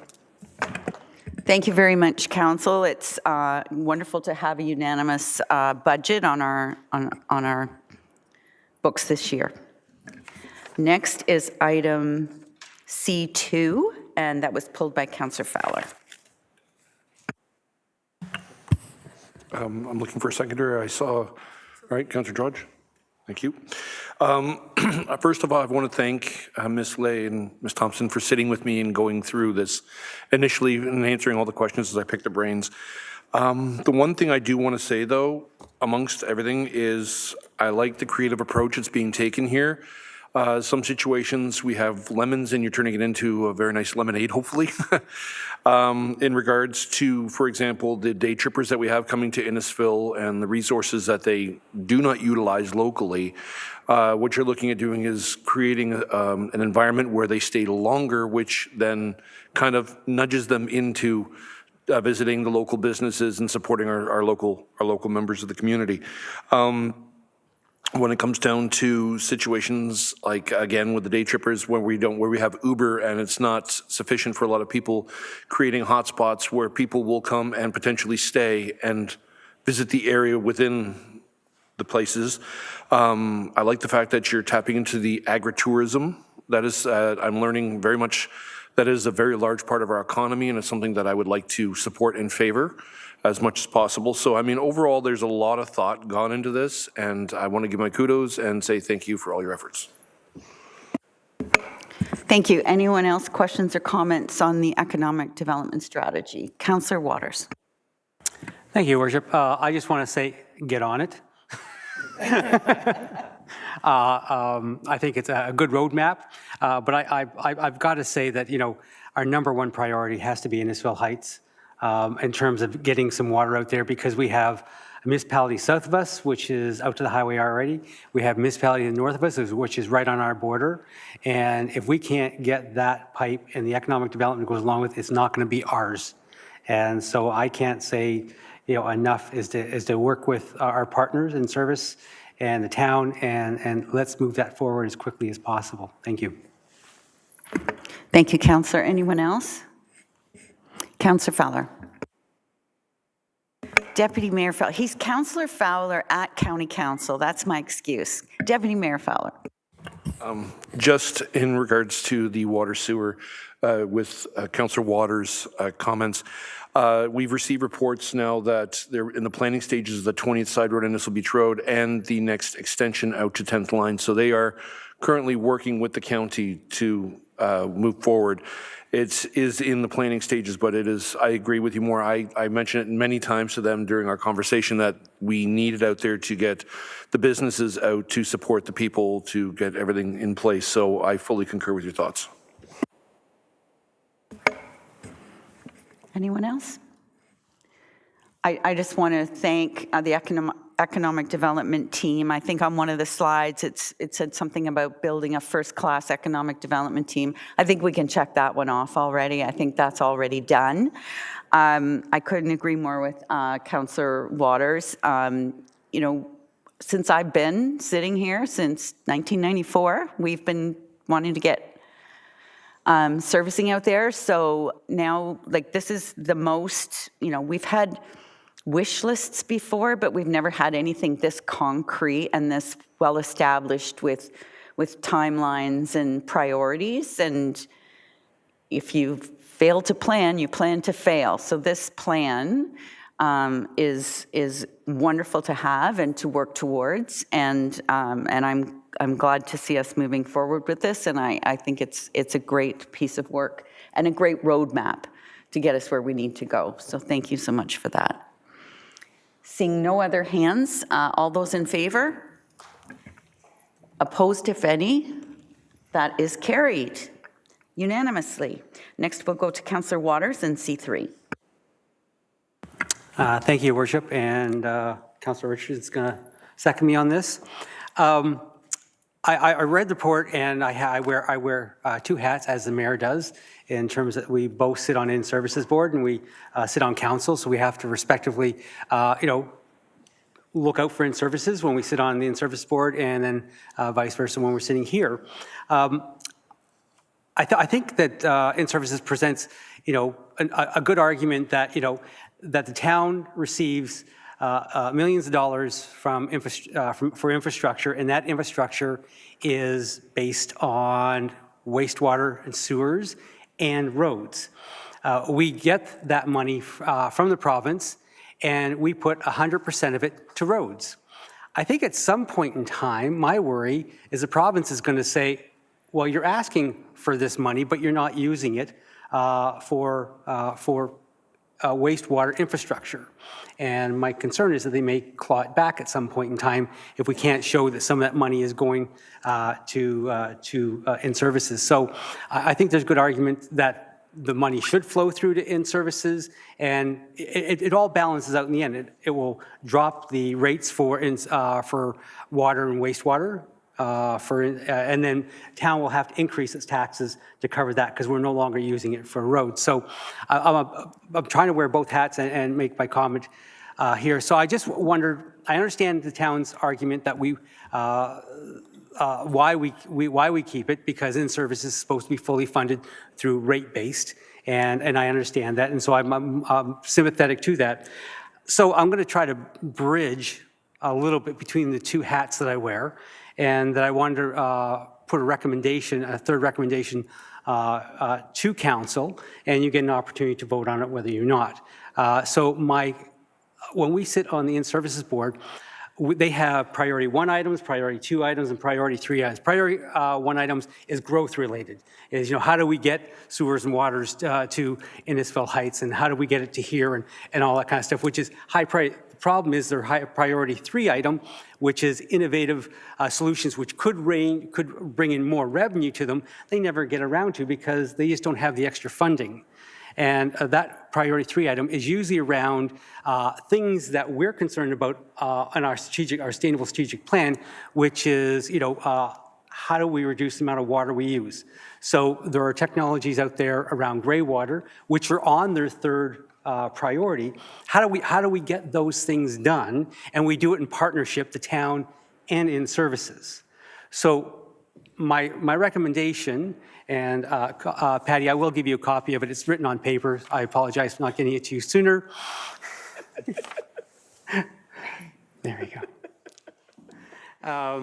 That we flow some money to in-services to help prioritize those third priority projects around gray water. So gray water is reuse of water in a house that we can use for flushing toilets. So right now we take very expensive chlorinated water and we flush it down the toilet. And so it's resource intensive, it costs a lot of money, and then we have to treat it all. So my recommendation would be is there are technologies out there and companies within Innisfil Barrie area that produce high quality gray water equipment that would go into homes, go into commercial buildings that can save 20% of that water. So what I'm requesting is money be flowed through to, so it's a partnership between the town and in services to move these priorities up the list, to do a pilot project, because we always say we can't afford to do it, we can't do it because of this reason. Here's an opportunity for us to partner together within services to see whether or not we can pilot the project so we can say for ourselves it works or doesn't work. So my recommendation is a request to flow through $200,000 to in services to direct to gray water technology pilot projects. Thank you. While we're waiting for that to come up on the board, I just want to make sure that the seconder agreed to second what we're about to see. Questions or comments on, well, it's hard to do it when we haven't seen it, but I'm going to start just because I think I understand the whole premise. My issue is when we spend 100% of the OSIF money on roads and related infrastructure for roads, it's for everybody in the town of Innisfil. If we move money to in-services, it's only helping the people who are on municipal water and or municipal sewer. It's not helping the people who have private wells and private septic systems. So so that would be number one. And number two is, I don't know procedurally if we can give in-services money and then also tell them how to spend it, or whether it would be their board that would determine how to spend that money. And I don't know who to look to answer that question for me. Mr. CAO Jersha. Thank you, Mayor Dolan. Maybe I can start. And if I can go back to Councillor Waters' initial comment about the provincial expectations around expenditure. I guess I'll draw on my provincial experience at the Ministry of Infrastructure by saying that ever since its creation, OSIF was intended to be a flexible program. So it is very intentional on the province's part that it does not direct how municipalities spend among the eligible infrastructure categories. So I think the risk that they look at Innisfil and say, hey, you're not spending the money on water infrastructure, that's a problem, is very, very, very low. So having said that, it is up to this council how you choose to direct the OSIF funding. The proposal that Councillor Waters has made, we may need to think through a little bit. I think to Mayor Dolan, your question, it's my understanding that the OSIF program terms do allow the town to transfer money to a municipal service corporation if it so chose. I think it mentions that on the OSIF program website. I guess one consideration is that, to my knowledge, In Services does not have a gray water capital pilot project or program currently, so they would have to figure out how to do that. And I guess there's a policy question that I think Mayor Dolan also touched on, as to the town's ability to direct that expenditure. I mean, my guess, I'm looking at our legal counsel, is that the town could create terms and conditions to go along with that funding, and that would be subject to a written agreement. So in that sense, yes, we probably could direct or require In Services to spend the money a certain way. I think there's just also a broader policy question about cross-subsidization of the two organizations. You know, In-Services was set up by the town to be independent, to have its own assets, and to be self-funded through water and wastewater rates. So we are not currently in the habit of having the town subsidize In-Services. One might argue this begins to set that precedent. So that's for council's consideration. Councillor Waters? I object to the use of subsidize. I think it's a partnership, is that we do have a mandate on our sustainability strategic plan to do things that improve the community sustainability. And this would be a partnership between the town and In-Services to implement. So, you know, I don't see it as subsidizing In-Services. It's moving a strategic plan forward using our partnerships to do it. And we've talked about that. How do we move these? We work with our partners. And since we're the number one shareholder in services, I think it's a key partnership. Like it's up to council whether or not they want to see this happen as an opportunity to try it, to see if it works. But I will leave it up to them to voice their opinions and vote on it. So, but I just thought it was a unique opportunity because we keep on talking about that, you know, enterprises can't move these things forward because they have no money. So here's a vehicle to allow us to try to see if it works. You know, if it doesn't work, you can fire me in 3 years. Councillor Ices. Thank you, Worship. Just a question. I'm not sure if we can get an answer, right? Because the board In-Services hasn't discussed this. But if we direct this money to be used in a certain way, would that take away from something else that In-Services might have already earmarked that money for? Do we know if it would? CEO Jersha. Thank you, Mayor Dolan. To Councillor Icy's question, I suspect it would not take away because I think from an In-Services perspective, this would be incremental net new money. So I don't think that'd be an issue.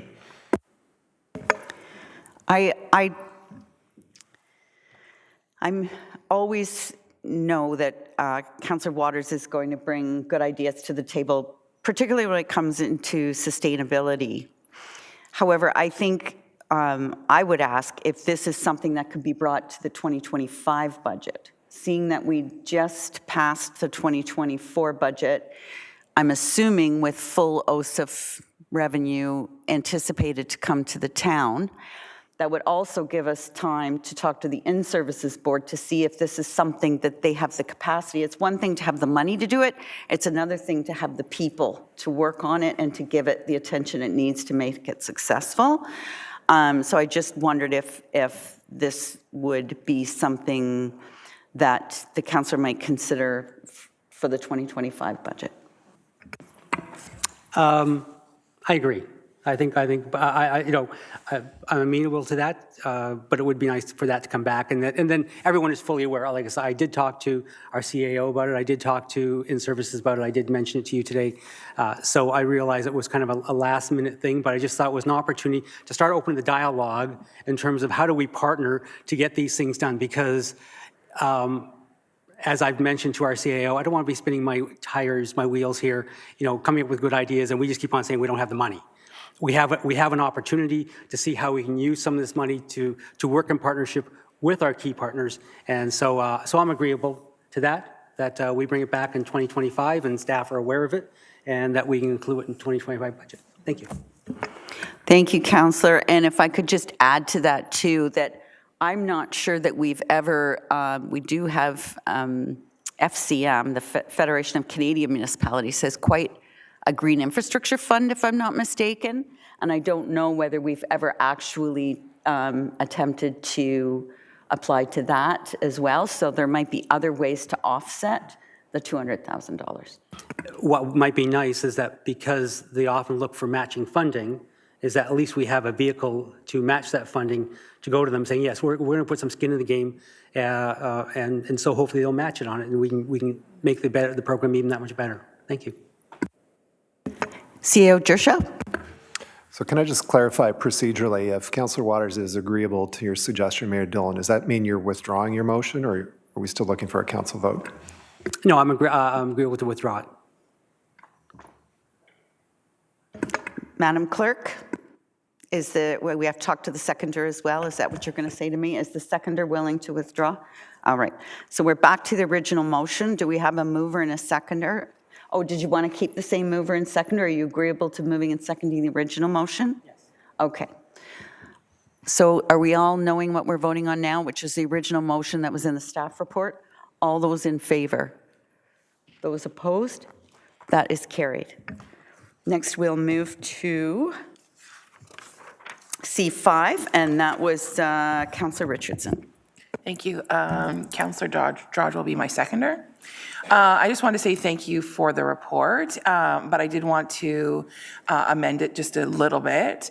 I feel that to have no limit is not, I just don't like that. I'd rather have set a limit. I think that a limit of 25 would be a little bit better, as well as I'd like to help to kind of protect our restaurants and have that they have to be within 25, they cannot be within 25 meters of any of our restaurants. Thank you. Can I just make sure that everybody is amenable, the mover and seconder is amenable to what's on the screen? 25 meters of restaurants, exactly. Okay with that?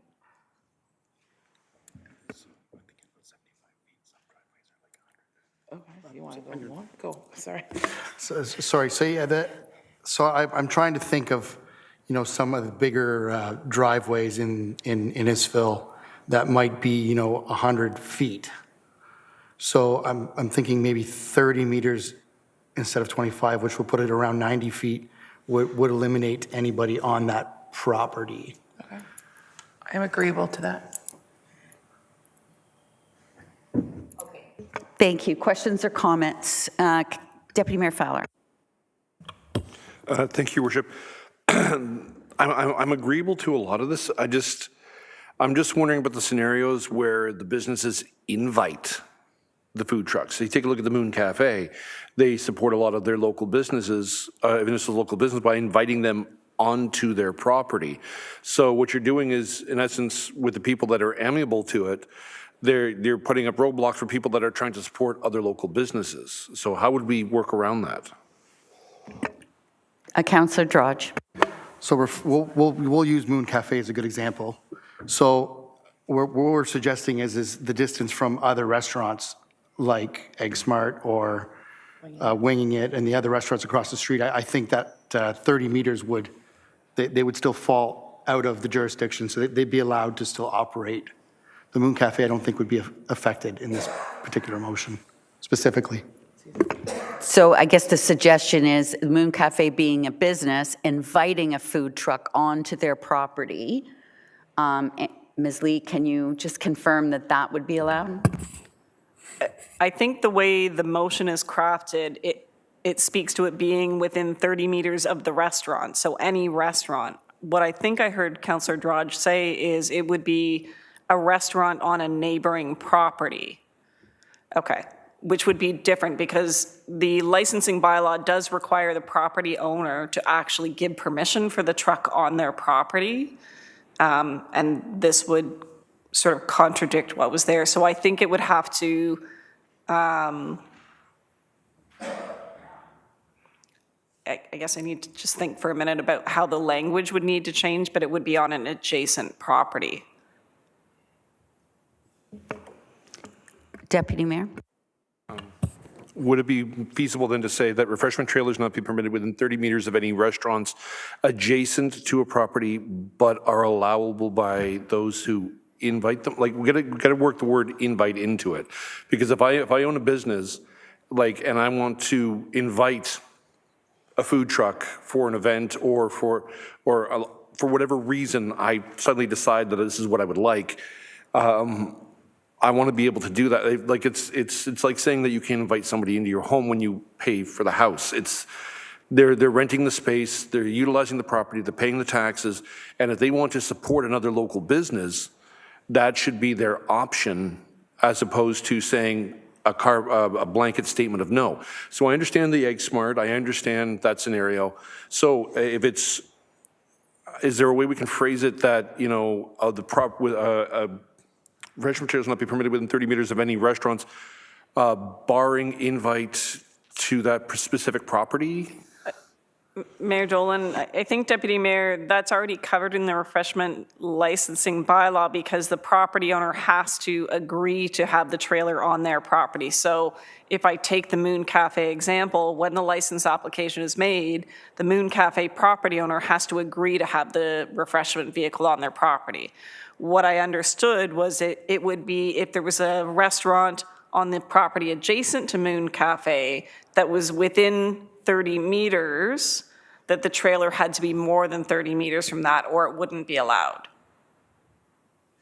So I think we could probably just add on at the end of that, clerks, on an adjacent property.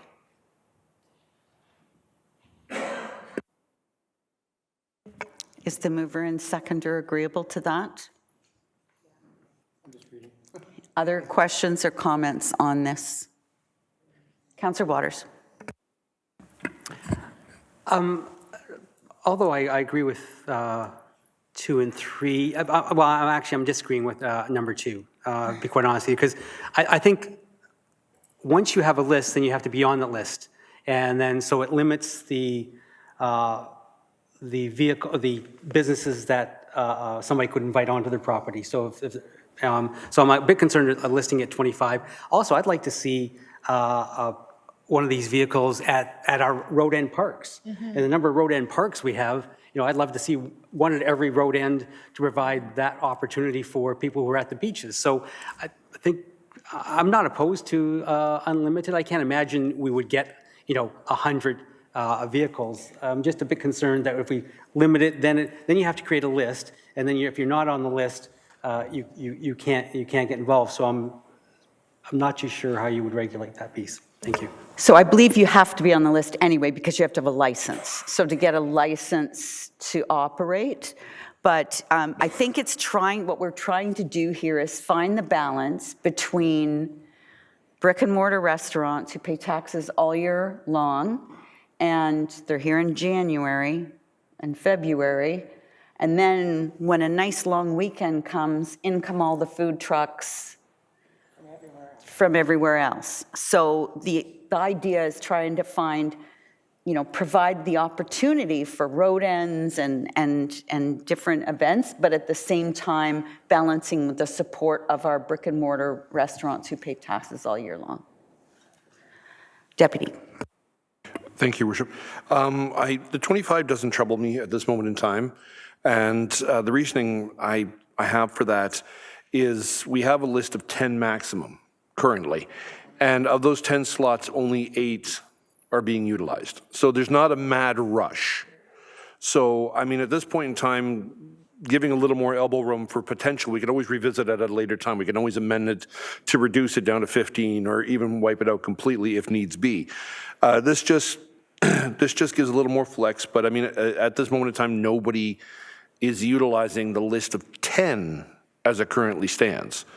So, I mean, when we have 2 open spots that anybody can just walk up and say, here's my license, here's my fees, here's what I'm doing every year, I think it's not an issue to be concerned with at this moment in time. But giving a little bit of extra flex room as the population grows, we could always revisit it in a year or 2 down the road if there is a mass influx that needs to be suddenly addressed and our brick and mortar businesses are put at risk. Councillor Waters. On another separate item, I know in listening to some of the concerns for people applying for these permits is that they say that there's some streamlining that needs to be done in terms of number of hours that the vendors are allowed to be on the property. So I heard some concerns around that. So I was just wondering, when this comes back, will there be some streamlining goes on to make it easier to make the applications to have these types of trucks on the property. And so mostly we're talking about Moon Cafe in terms of there were some issues around the number of hours he was allowed to have them, and then he'd have to have a different vehicle for later on in the daytime. So I'm just wondering whether or not we can open those guidelines a little more so that they're allowed to have that vendor truck for 1 or 2 days on a weekend as opposed to a limited number of hours per day. Ms. Lee? Thank you, Mayor Dole, and through to Councillor Waters. If those additional amendments are being requested from council, this would be the time that we should be bringing those forward so that we can come back to council with an amended bylaw that meets the direction of council, as opposed to dealing with these 2 amendments and then having to come back with another bylaw. So if there are other provisions that you would like us to look at, we would prefer to have those identified now as well. We did survey a licensee owners and other businesses. We only unfortunately got 4 responses to the survey, but one of them said the current vendor program has been an excellent experience, streamlined and problem-free. Pleasant experience with bylaw staff to obtain license. So if there is issues with if particular vendors that you're aware of, I would suggest that they maybe, is the portal still open, that people can provide input? Yes, Mayor Dolan, certainly. Councillor Waters. Can we kind of because I did hear these concerns in talking to Moon Cafe and talking to Councillor Richardson just now, she remembers those. So I just wonder if we can put a placeholder in there that states that can staff review the current hours of operation and look at being more flexible, something to that effect. So it's there so we don't have to come back. Madam Clerk, are you looking for more? Thank you, Your Worship. I was just wondering if staff has taken that to for consideration, or if we need to have that in the resolution.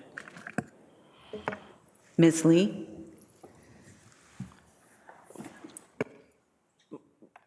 It's probably cleaner that it's actually in the resolution. I think it could just say that staff also consider the hours of operation for potential amendments.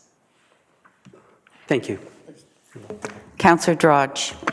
I'm a little confused on hours of operation or duration of the time that they're allowed to be on the property. Which? It's probably a good question. Just in terms of, can we leave the wording flexible enough to look at either one of those options? Through your worship, but my reasoning is we don't want to put hours of operation like from 7 a.m. till 7 p.m. or 12 or whatever. You want to just say that that food truck can stay there for the duration of the day. Yes. Can I suggest that perhaps instead of us trying to interpret the issues that one business has, that we could ask that business to contact the people that are trying to put the bylaw in place, or Ms. Lee, you could let the councillor know who they might be able to contact or who they could have the discussion with to see what their issues are, because we might not be interpreting like it's that third party, right? We might not be interpreting what his or her issues are. I'll just say that this whole discussion is based around one. That's who brought it forward. So it all has to do with one commercial business. So my comment was going to be that staff had said that they didn't have any interactions of or any issues where a brick and mortar business and a food truck had complaints. But I do know of one, and that was in Killarney Beach Road, where there's a brick and mortar business on one side of the road and a food truck on the other side of the road. And apparently the food truck customers, some of them come in, use the washroom, park in the parking lot, sit on the picnic tables. So there is that conflict in that one case that I'm aware of. But my understanding is if this was in the zoning bylaw, that business would still be allowed to exist. The food truck would still be allowed to exist in that location because it would just become legal non-conforming. Am I correct? So Mayor Dolan, I think it would come down to that 30-meter piece that we're talking about and where that actually gets implemented, because it's not an adjacent property, it's across the road.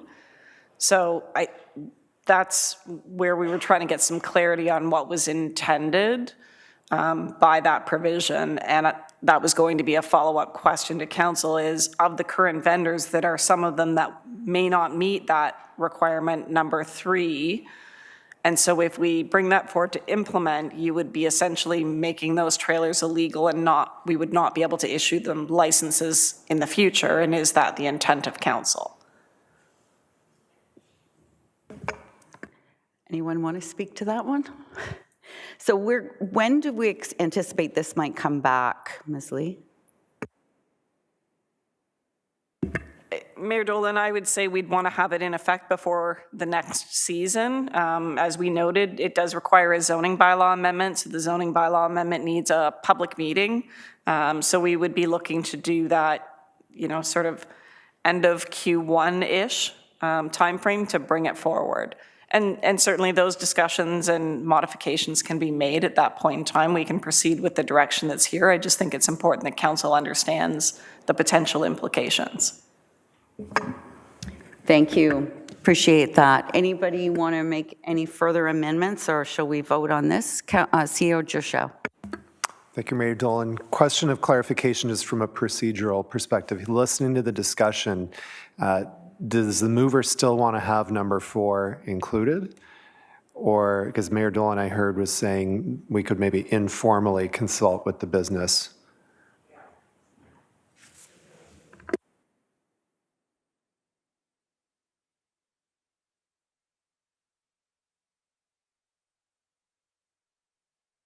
I'd like to keep item number 4 in, please. Yeah, I believe that this doesn't preclude staff from having a conversation with the business to find out what the issue was that somehow extends around hours of operation. My issue with it, I think, is the adjacent property piece and the 30-meter piece, and how we get around if it's adjacent but across the road doesn't count as adjacent. I'm not really sure how to work that out. Can I suggest that we, Ms. Lee? Mayor Dolan, I think from staff's perspective, we get the general understanding of where council's looking to go. So we can move forward with, the amendments that are required to the necessary bylaws, the zoning bylaw and the licensing, and bring those back. And if the wording isn't exactly what meets the intent, we can make those modifications as we bring it forward. Thank you, Ms. Lee. And we'll have to make sure that when it does come forward, that we all make sure that our residents are fully informed that it's coming forward for the public meeting, because that issue of people saying, oh, I had no idea, I didn't know, and why didn't you tell me? We'll just try to avoid that if possible. Okay, thank you. This is difficult. It seems like something that would be really easy to land on, but obviously the devil's in the details. And by looking through the report and how varied it is all throughout Simcoe County makes it realize that one size does not fit all in this case. All in favor of the recommendation on the screen? Any opposed? That's carried. Next is item C6. That was Councillor Drodge.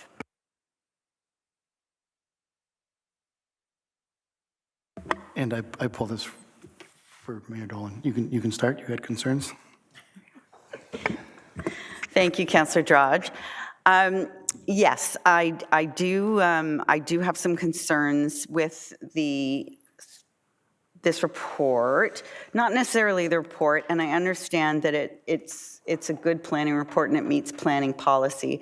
I guess what I'm more concerned about is the process of where we start and where we finish. So typically when we first get an official plan or a developer comes to us with a plan for it has all the buzzwords in it and all the right things to say, like retirement home, like commercial mixed-use development, complete community, and so on and so forth. Sometimes it will have a place of worship spot in it. And then the houses get built out, and then there's no uptake on the place of worship, or in this case, the retirement home. And so it disappears and more houses get put in. And I know we need housing here, that's not the issue, but we also need a retirement home. And I feel that the report says that we think they made a reasonable attempt to find one, and I don't know, is there some way of finding out more specifically what attempts they made, even if I understand that that might be prioritary and that they don't want to say it in public, but at least are staff satisfied that they were honest attempts at trying to do this, as opposed to we're just going to wait out the clock and then we're going to put in more houses. Like, my feeling is the intent was probably not to do it from the first place, and I just would like to know that there's absolutely no opportunity for this to be a retirement. Mr. Carrera. Through you, Mayor Dolan. So we have had some discussions over the last number of months, and it was explained to town staff and myself included that there was attempts, at least with 3 different businesses, to bring a retirement home to this site. What I would also note is the amendment, and the zoning amendment in particular, applies to a portion of 1335 KBR, and so there is a balance of the lands where there's, I believe, an existing restaurant where it is still zoned MU4, which still does permit a retirement home. So it might mean that in the fullness of time, one day, those uses are still permitted, but where they are asking for the rezoning, it's specifically for the townhouse development. But as far as staff are aware, yes, every best effort was made to see if they could secure that retirement block that was identified at the draft plan of subdivision stage. Can I ask one more question? I guess, is it possible, as I know in the cases of places to worship, it's just priced out of the market. The price that they're asking for it makes a business case not available. And, but we have I guess we have no control over that. It's their land, and they can ask what they want for it. Yeah, okay. Councillor Drodge, I'm done with my soapbox. Through your worship, the timing. So like mixed use, back-to-back townhouses, a retirement home, a single detached, none of these are flying off the shelves these days. The market's kind of went stagnant. So my concern is that they are taking this time to try to switch it over to mixed use, back-to-back townhouses, because there really is no one today that wants to put a retirement home in. Now, the market in 6 months and a year from now could turn, and there'll be lots of businesses that want to do it. So it's the timing for me that I'm having a hard time with. I'd like to maybe defer this and come back to it at a later date when the market seems to settle back out, maybe this spring or when the market does return.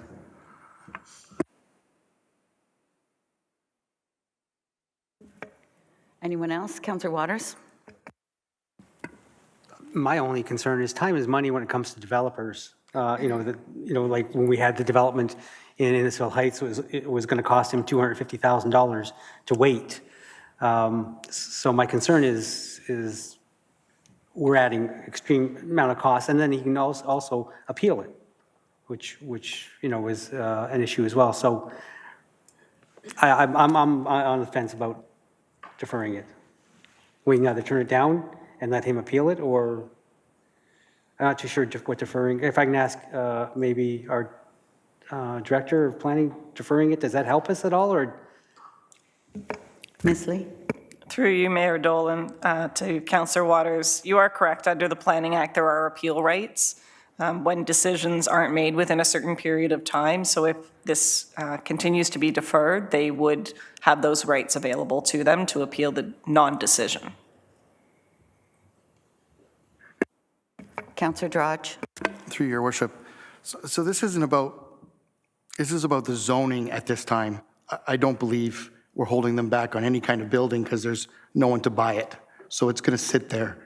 It's the rezoning it at this moment is more my concern. I'm not saying that maybe down the road it does make sense and it does become back-to-back townhouses. I'm saying right now, today, the market does not drive either one. So we're not holding them back on costing them more money to build because there's nothing for them to sell right now and there's no one there to buy it. Mr. Carrera? Through you, Mayor Dolan, I just want to point out for council's knowledge that the applicant has also submitted a site plan approval. Now, that site plan couldn't be approved without the zoning being approved, but they are sort of trying to make as many advancements in the design phase, and site plan's quite a technical process. So I just wanted, it's not a council approval, it's staff delegated. I just wanted council to be aware that they have made that submission and we're currently reviewing that. Deputy Mayor Fowler? Thank you, Worship. So in essence, if they get this approval, would it prohibit the future use of a seniors facility on that site with zoning? Would that prohibit it from any future growth? Through Mayor Dolan to Deputy Mayor Fowler. So where the portion being rezoned does not list retirement home or seniors apartments any longer. So it'd be the balance of the lands along KBR that are zoned MU4 where you would still have those uses, but where the application that's before council today is, it would no longer permit a retirement home. So in essence, we're saying that at this moment in time, if we allow this to go through, they have free reign to build the homes, but we cannot hold them to a retirement residence in the future once we agree to this zoning. That's correct.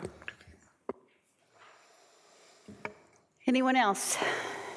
The pickle here is that the appeal rights, and so the way it stands, our staff is recommending approval. So if it does go to the OLT, our staff will be witnesses for the developer because they're saying it makes good planning sense to pass this. That's where the issue is here. My other issue is I anticipate that the next ask from them is going to be to take away the commercial and put in more townhouses again, but we'll cross that bridge when we come to it. Any other questions or comments? Councillor Drodge, are you making a motion to defer, or are you? I guess I won't make a motion to defer, but I'd like a recorded vote. Thank you, and I'm assuming you'd want another mover on there? Yeah. Is there someone else who would? Councillor Richardson? Councillor Richardson will move. So then we need another seconder. Councillor Zanella is the seconder.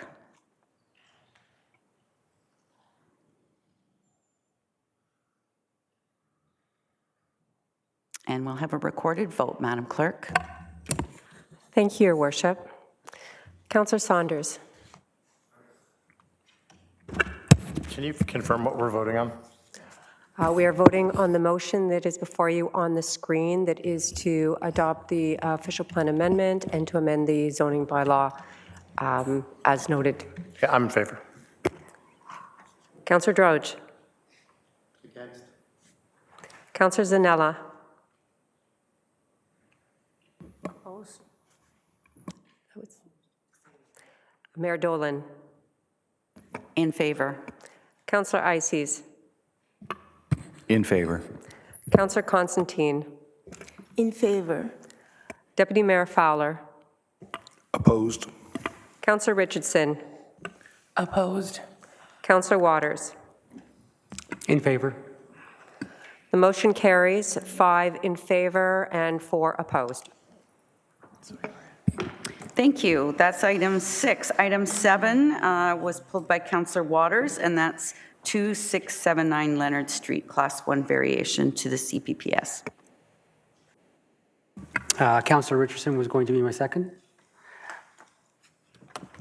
This is, I'm not going to add any recommendations, but I have just some questions around what's in the report.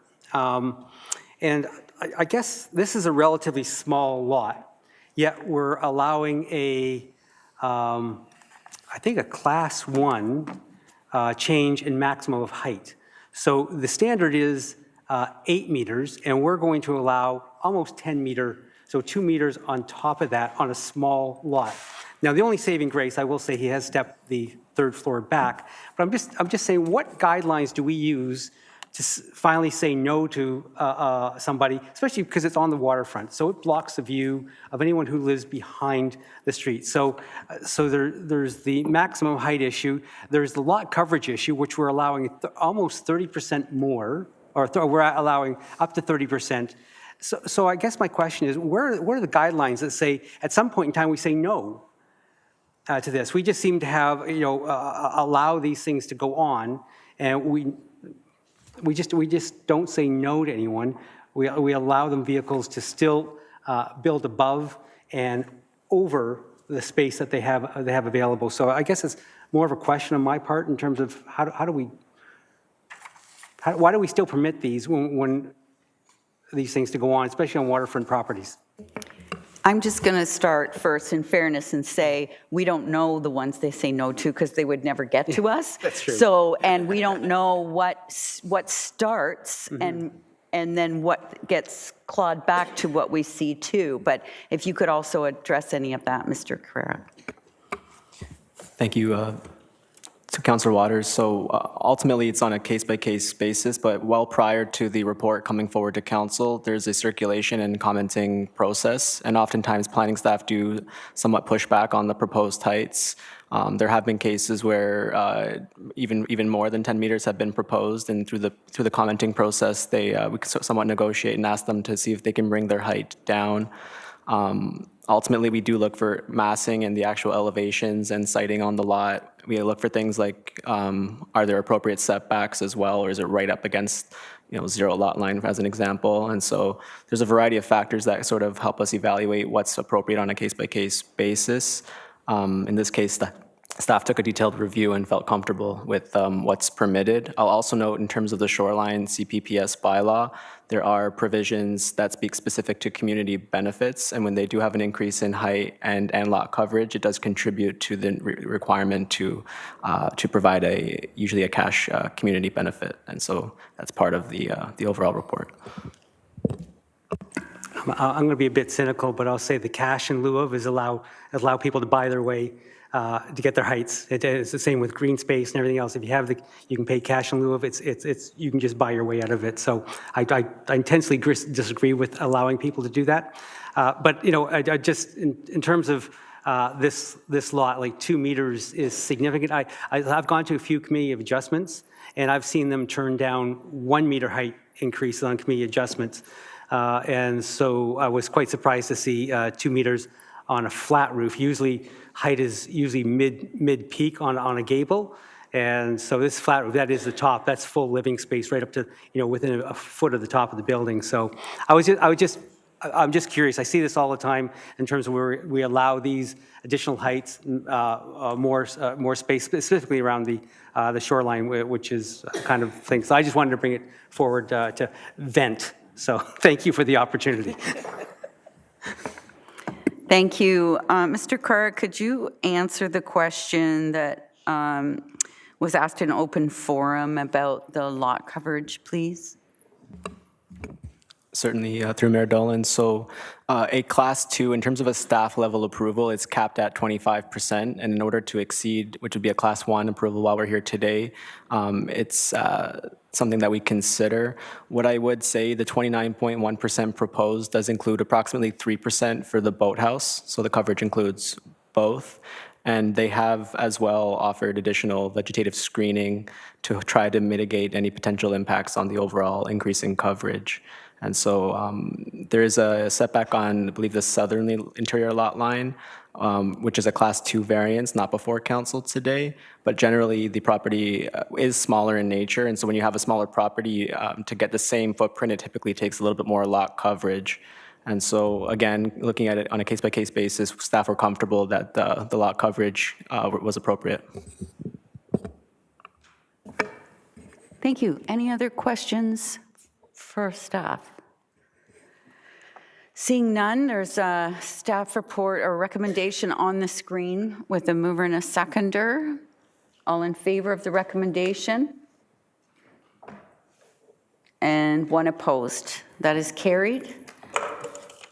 And that was it. So now we go to our RISE recommendation, please.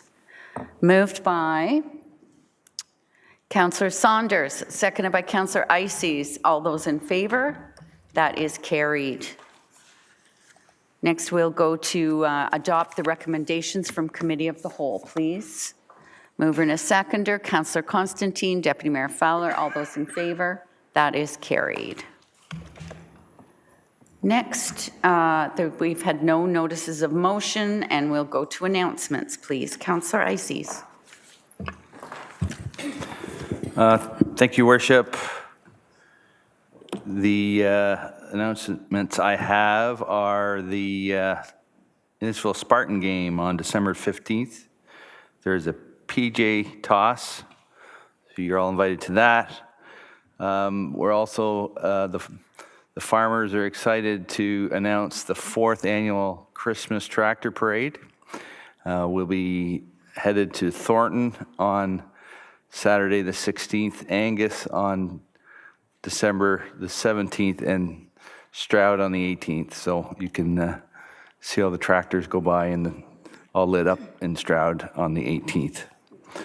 I also wanted to take the opportunity to thank Ice Corp for their continued work in the community. I was able to participate with council members in the Santa Claus Parade, and that was a great event, and a lot of hard work went into making that happen. So those are my announcements. Thank you, Councillor Ices. Just as I see people leaving, I ask you to be very careful with your footing out there. Apparently it's quite slippery, so please be careful. Thank you. Councillor Constantine. I have one. This Saturday, the 16th of December, there will be an open market on Kalani Beach Road.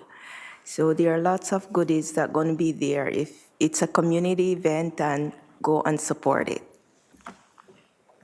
Thank you. Councillor Richard. I've got a couple. I just wanted to first of all congratulate Ms. Jennings on representing Innisfil and Disney this last week. Also at the library, they have Open Hack Lab, drop-in crafts. So they just had one actually on yesterday. I popped in and it was really great. They have you can pop in and do a quick little craft, so that'll be available again next Tuesday. And then into the new year, they'll be looking at putting that in like more regular basis. On December 15th, on Friday, as well as the Spartans game, you can also head over to Moon Cafe where Anna Goldsmith will be singing. There is a high school student that's actually working to get a bit of a sing-along happening at Town Square next week, so more details will come. As well as Light Up Innisfil is concluding on Saturday night. Make sure you get around to drive around and check out the different houses. On Thursday night is Raise the Dough through Domino's Pizza. The money raised will go to Light Up Innisfil. And then lastly, on December 23rd, there'll be a ribbon cutting event at the Salon Rehoboth and Beauty Supply Store. Thank you. Councillor Waters. Thank you, Your Worship. A bar night at the Lions Hall this Friday, starting at 7:30. December 29th is Euchre Night at Lions Halls at 7. That'll be the last one of the year, so you should all go to that one. And Christmas Vendor Show, December 17th at Lions Hall, 10 to 3 p.m. with Santa. Thank you. Councillor Sanella. Thank you, Madam Mayor. The next 5-week line dance course starts at Lakeside Dance, starting on February 1st, and I believe it is filling up quickly. Thank you. Councillor Saunders. Thank you, Madam Mayor. Friday Harbor is continuing their holiday market throughout till December 30th. And they have a lot of events planned throughout the Christmas holiday, cake decorating, cookie decorating, Elf on the Shelf search parties and stuff like that throughout the week. And as always, New Year's Eve, they will be having fireworks. Thank you. Councillor Drodge. Thank you, Your Worship. Sunday, December 17th from 10 to 2, ages 5 and up at Healing in Color. They're doing a Grinch Miss. That's down in Guildford. And on December 22nd, the Lefroy Volunteer Firefighters with Santa will be cruising around at 6 p.m. in Churchill. They're collecting food bank donations, and at 6:30 they will be down in Guildford also collecting food bank donations. Thank you, Deputy Mayor. Thank you, Worship. This past week, a couple of weeks have been busy for council. Many of us attended the Innisfil Business Showcase at the ID11 Library, which was a big success. The Scrooge the Ticket campaign wrapped up, and we collected $1,925 for both the food bank and the Troy Scott Community Fridge, along with many toys. Councillor Constantine and I were at the Legion recently for a meditation event, which was very interesting and actually very educational. Upcoming on the 19th, Sobeys is doing a donation to the Troy Scott Community Fridge. It's something worthwhile and taking a look at. And on December 15th, the Ontario Trillium Foundation will be making a donation towards improving the Morgan Russell Memorial Arena. So this is really good when we're honoring our police officers as we do, and not only maintaining the property, but actually enhancing it. So thank you. Thank you. Instead of listing out the myriad of different craft sales and shows and concerts and tree lightings, and I'd just like to take the opportunity to thank all of the people that make Innisfil special, all of the groups that put on all of these events, and I'm sure I'm going to miss some, but Ice Corp, the Cookstown Chamber of Commerce for Light Up Night, all the faith-based organizations. The Innispirit group had a concert I attended last weekend. The food banks, the Rotary Club, the Lions, the Legion, the volunteer firefighters, and the police auxiliary who do so much for our community. The high school students who did the market this year. The Stroud seniors who had a wonderful luncheon. And all of our businesses that support all of these great things that happen in our community. I just can't imagine living here without all of that effort that everybody puts in, and they do it for nothing. They do it just for the goodness of the community, and I just want to say thank you for that. As far as I've done a few interviews this week. One was with CTV with Sarah Freemark, just a kind of a year in review, which will be aired in the next couple of weeks, I assume. And also with CBC Ontario Morning on the new welcome packages and newcomer packages that we have here at the town. And that's it. Oh, I should mention just a couple of things. First of all, congratulations to Dea Grover. She won a top 10 finish out of 1,500 students in a marketing and entrepreneurial competition that she had. And very proud Innisfil residents. And also, I received a wonderful, heartwarming email this week from Beverly Els.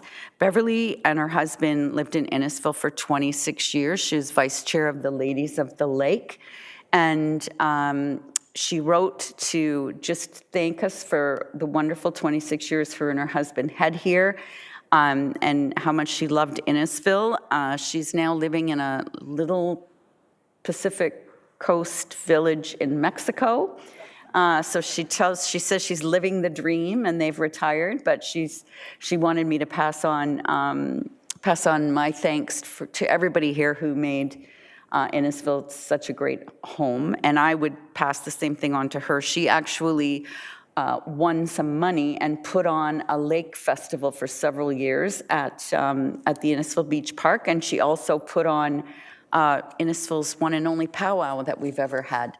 So a real community spirit, and I hate to lose them, but on a good note, she did say if I ever wanted to come and visit her, I could come and do that. So I might just save that for a future endeavor.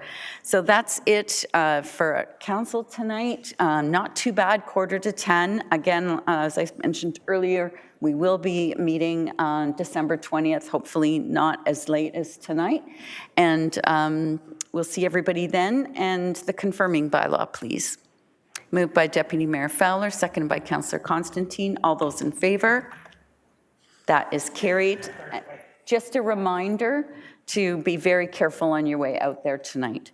And moved by Councillor Drudge, seconded by Councillor Richardson, that the meeting be adjourned at 9:43 p.m. Thank you to everyone who stayed online all this time. All in favor? That is carried.